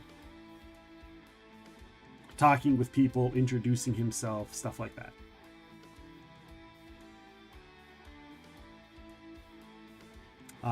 There is a ogre at the front gate of the building. I forget his name. He is very amenable. He's a half ogre, but he's dressed to the nines, and he's like, he's got he's wearing mithril chainmail. Okay. And he's got some sort of like magical scimitar, and he is like the main gate bouncer, like, I stop you from coming in if I want you to stop you from coming in. Sure. And he was sitting there talking to he looked like a kid, some sprawling little despot of a kid that was there, but they were talking jokingly, but the kid is dressed pretty nicely. Not necessarily noble clothes, and he doesn't talk or act like a noble, but the kid was... The kid seemed amenable to the half-ogre, like they were friends. Okay.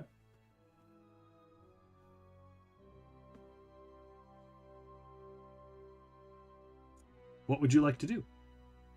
The three of you.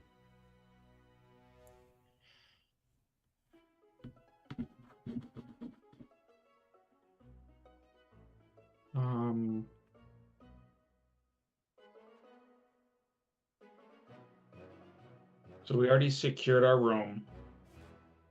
Yeah. It seemed easier than you think it should have been.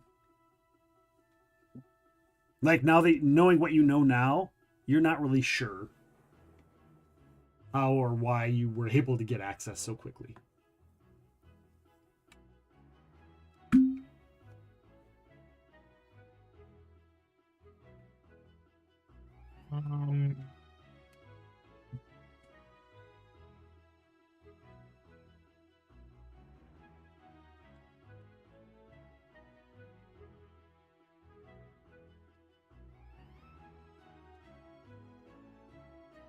Like, I think the big thing is just try to, like, kind of grasp of, like, people that are, like, already down here in this room, like, who are some of, like, the local movers or shakers. Okay. I'm just thinking back when we were in, I think it was Caliphas, and there was that really nice inn, and there was a bunch of, if they weren't, like, high-end nobility, high-end merchants, like, people that are good to, like, be able to, like, bend a ear to. Yeah.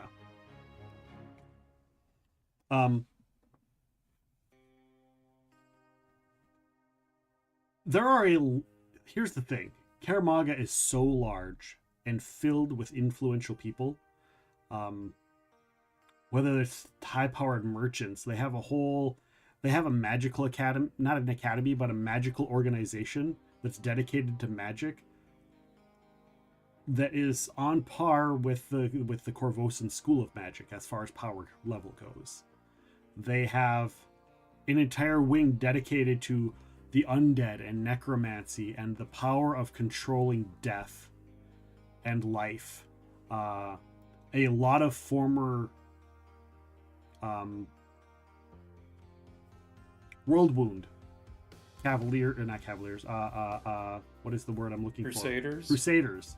A lot of Crusaders have come to Caramaga to the point at which there's a section of town that's pretty much just retired or old Crusaders or people that have returned from the Crusades, and they've kind of built their own little community within Caramaga already in the time. Like, there was a little community before the World Wound closed, but now that it closed, it's like really increased in size and shape, and it's starting to become a bigger influence on the city of Caramaga and its inner workings and kind of how the power structure of the city goes. So how the city works and changes, the rules of the city are ever changing. So the denizens who are from here, they know what's going on most of the time, and they don't always share that. But new people, it's sometimes hard to know. Because, you see an open zombie walking down a city street, you're like, let's save the city. Right. Here you see an open zombie walking down the street. If you attack it, you could get thrown in jail for damaging someone's property. Sure.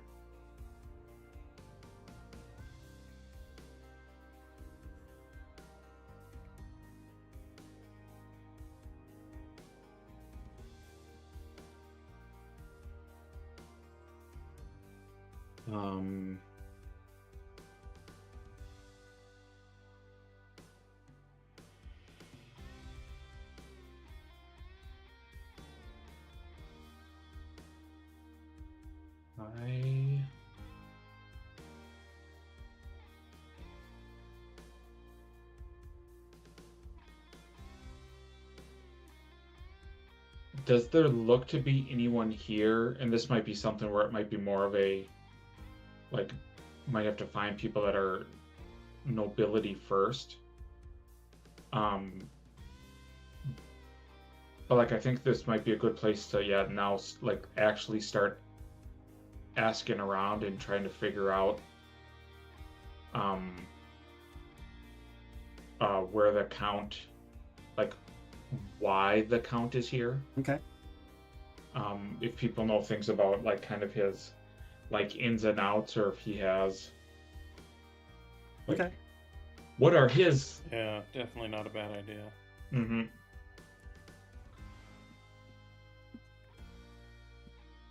So go ahead and roll a gather information. And I'm going to say you can't use knowledge local because you just got here. Yep. What's the other one? Is that the diplomacy? Diplomacy, one? Yeah. Spending money will not give you any bonuses here. Can I aid do you Matt? want us to one of us Or do you aid want the me to other, roll? or Yeah, if you guys can choose whichever you want. If you want to have someone aid, or if you want to try and roll individually, that is up to you. I'm at a 9 plus a D8. Brian, what are you at? Like a plus 16. I'll aid you because I'll auto aid. Nick's at a plus 12, Okay. so he will also auto aid. So that'll bump it up to a plus 20. And Alec will also aid because he is here. Because he is mine. Neither So of you then have a it'd be person that has diplomacy, so. So then it'd be a 36. All right. And you know what? I feel confident, so I'm going to use one of my confidence dice. Ooh. Oh, nice. So 36, 38. So with a 38, any mythic points? That was my mythic point. Oh, Even though it wasn't a mythic point, it was a confidence point, but yes. they can't be. You can't use both. It's one or the other. Yeah, It's the used in confidence one's place of- free. Yeah, the confidence one is free. That's the Oh, benefit of it. So you kind of know already. Like you get a repeat of the same information that you got with Matt's 50 from earlier. Even though his was out of town. You do know that they know that there's an Ustalavic count that is staying there. He came to meet with some other noble he was visiting. He does have a group of people that are like out and about, like doing stuff with him and doing like workings and meetings and communicating with people and working on his behalf.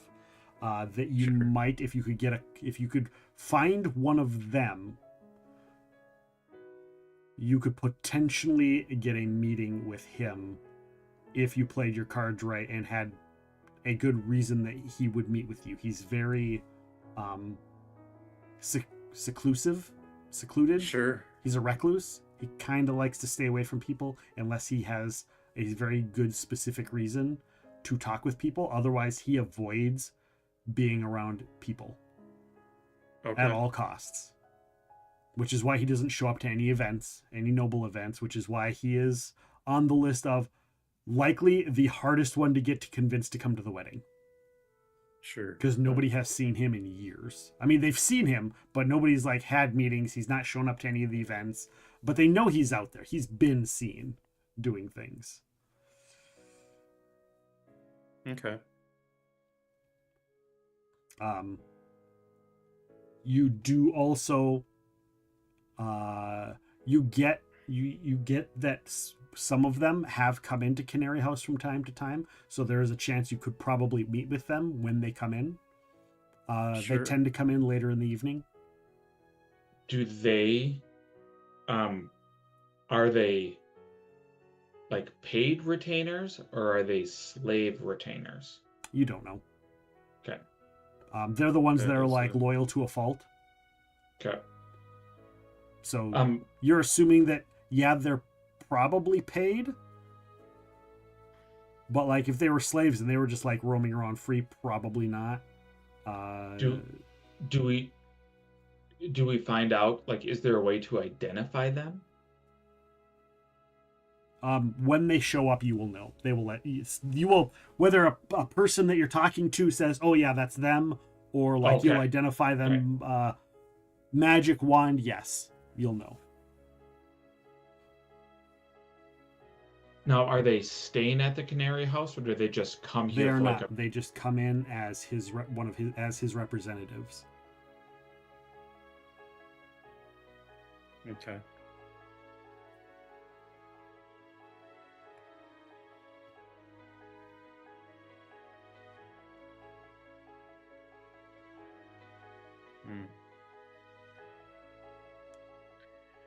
Okay, cool. Anything else you guys would like to do? So I check the time here. Oh, looks like we are past time. So I think that is probably what we do. All right. Yeah. Do you guys have another like 10 minutes? Can we push this a little bit still? A little bit. I do have to drive in for work in the morning. Okay. But yes, I can do 10 minutes. Yeah. You guys find... We're going to fast forward a little bit. You guys do find a representative of his. Okay. And you do set up a meeting to meet with him. For what do you say is your reason for wanting to meet with him? What do you say? What do you bring? What makes it valuable for him to meet with you?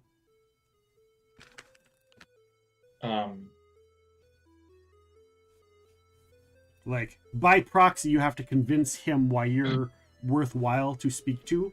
Because just saying, we want to convince you to come to the wedding. Yeah. He'll just be like, I don't give two shits. Now, what you do know is you do know that you have some information about like his historical ancestrage by way of like, that one of his ancestors like researched all this knowledge, because that's not common knowledge. That's ancient lore.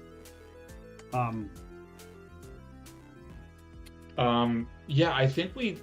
But you also have other means and other things you've done and other things you know or have known or items or contacts. You have so many things that may or may not be a reason. But I think the biggest thing is saying we are scholars. Well, at least I'm a scholar. And there is information, a language that your grandfather ancestors like generations your ago. ancestor Count Ristomaur Tiriac understood the Hague bone language, and I'm hoping to understand this language to translate passages we found, passages that could help those in Ustalav that want to see a transformative change take place.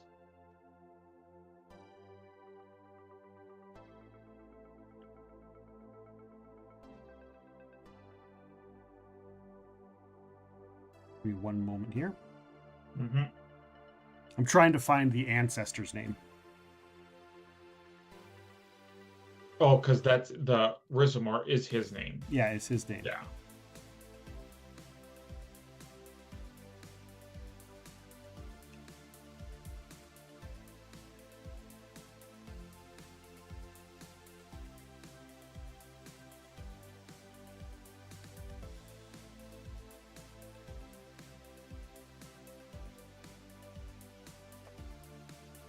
Count Dionis Tiriac was his ancestor.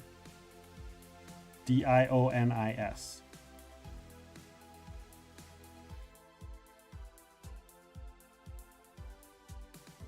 Okay.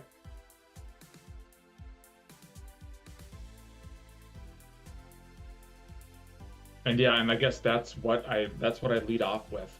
Okay. Brian, is there anything you want to add that makes it worthwhile for you all to chat with him?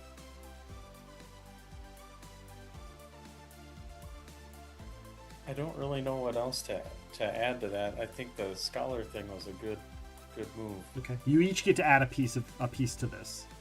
So.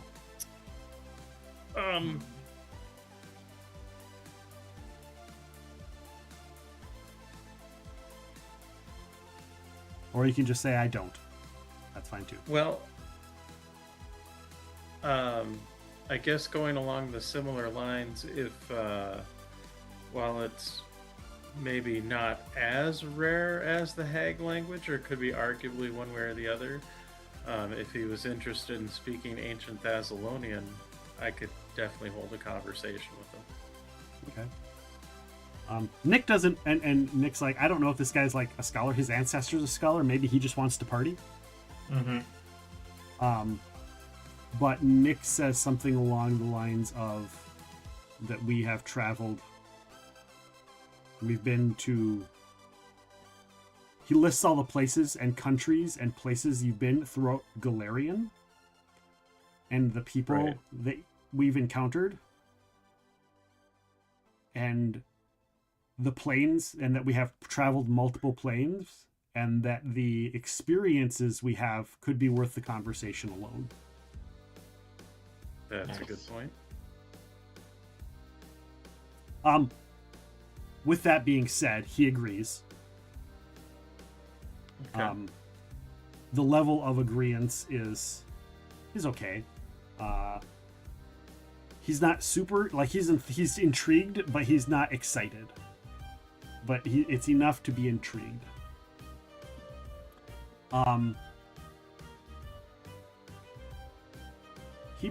So you get escorted throughout a building. Matt, and actually, you guys both can make a perception check, should you choose. Okay. I choose. I choose you. All right. 26. Not horrible. 35.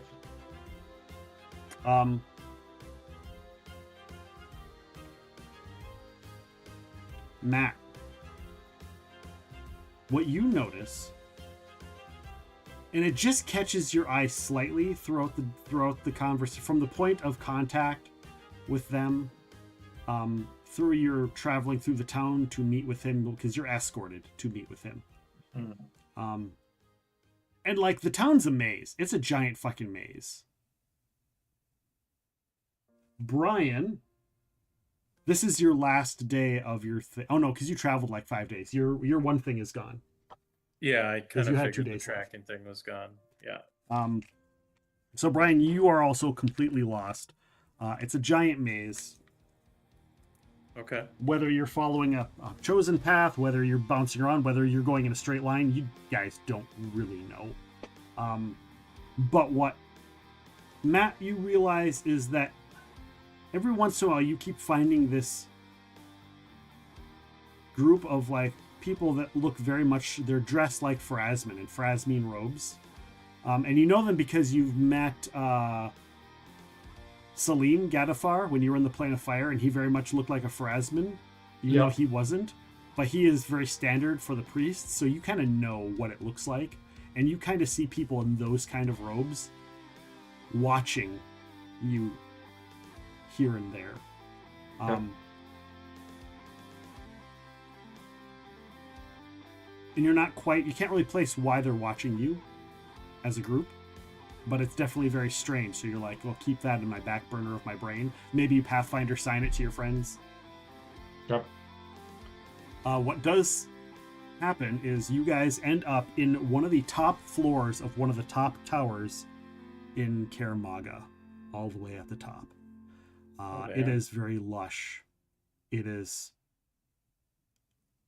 you're like, this is tile and architecture and like plaster and a lot of modern world type decor that you would see in like a very sterile modern home or building. Like steel framed beams and, you know, that kind of stuff in this building. White plush linens and pillows, and lots of like magical lights adorned walls and ceilings. And you're brought into what looks like a lavish apartment. And you see what looks like a magical wall has been receded. And it still looks like you can see it's like folded up and closed. Almost like a mechanical like gate that you could shut to like block out so nobody can get in, nobody can get out. But it is completely open to the night sky. And standing in there alone in a fabulous like gray and gold robe and long black hair is a gentleman. You are introduced as, this is Lord Lord Tiriac, your guests, Matt, Brian, and Nikki, have arrived.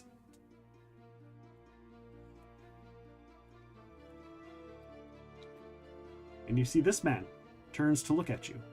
Oh. Okay. Very stylish. And he smirks. A sidelong smirk. Mouth shut. And he goes, "Ah. Well then. Shall we have a meeting, gentlemen? About your ruins?" And that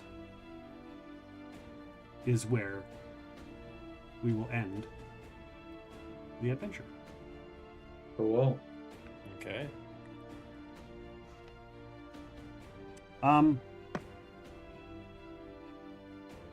Yeah. So, thank you so much for joining us. Thank you to our viewers for watching, redeeming channel points, and all of the shenanigans that comes along with that. It is very much appreciated, everyone, for being here. I do want to mention that we will be doing some video games tomorrow on stream, so feel free to come back and chat with me if you want to have discussions about today's game. You are more than welcome to come and join for said discussions of the game. I'm going to go and click. I forgot to click this button that stops people from raiding me for an hour. We're going to find someone to raid on out to. We're going to we're going to raid out here because we haven't said hi to our friend, this friend of ours, in a while. And it's like they're playing a retro game called Shovel Knight. So, guys, thank you so much for being here. Oh, yeah, Shovel Knight. This coming Monday, we are going to be playing... I have it on my time. This coming Monday, we are going to be returning to the Claimer's Conquest. That's going to be a Monday night tabletop RPG event. And that, again, is going to be on Monday. So I want to remind you all of that. The next appearance of Old School 3 I have scheduled is February 4th, but I may talk with these two to see about doing one earlier in one of our other open days as well. So Claimer's Conquest this coming Monday, Old School 3 scheduled February 4th, but stay tuned if we move it up. Of course, we also have coming up down the road, we have the new game, the new adventure, the new RPG called Epic Realms Presents Tiny Tales. There'll be a bunch of series of one-ish shots, 1, 2, 3. Maybe it'll be a 3-long game, but most of them are kind of designed to be around 1 or 2 episodes long of tabletop RPG, where you, the viewers, some of our regular community will come in playing characters and help tell a little tiny tale, just a little tale, right here on Epic Realms. So thank you guys so much for being here. We're gonna raid on out to our friend, the one and only Nobishin. You can use my raid emotes, your raid emotes, or anybody's raid emotes. Just make sure your voices are heard. You can copy and paste that. We'll be back down the road for some more tabletop role-playing. And tomorrow actually isn't video games. Tomorrow at noon, we have Gerard Doyle coming on. We have an audiobook narrator. Podcast pre-record tomorrow at noon. I almost forgot. I got to start my notes tonight. Son of a bitch. Have a good one, guys. Take care, and good night.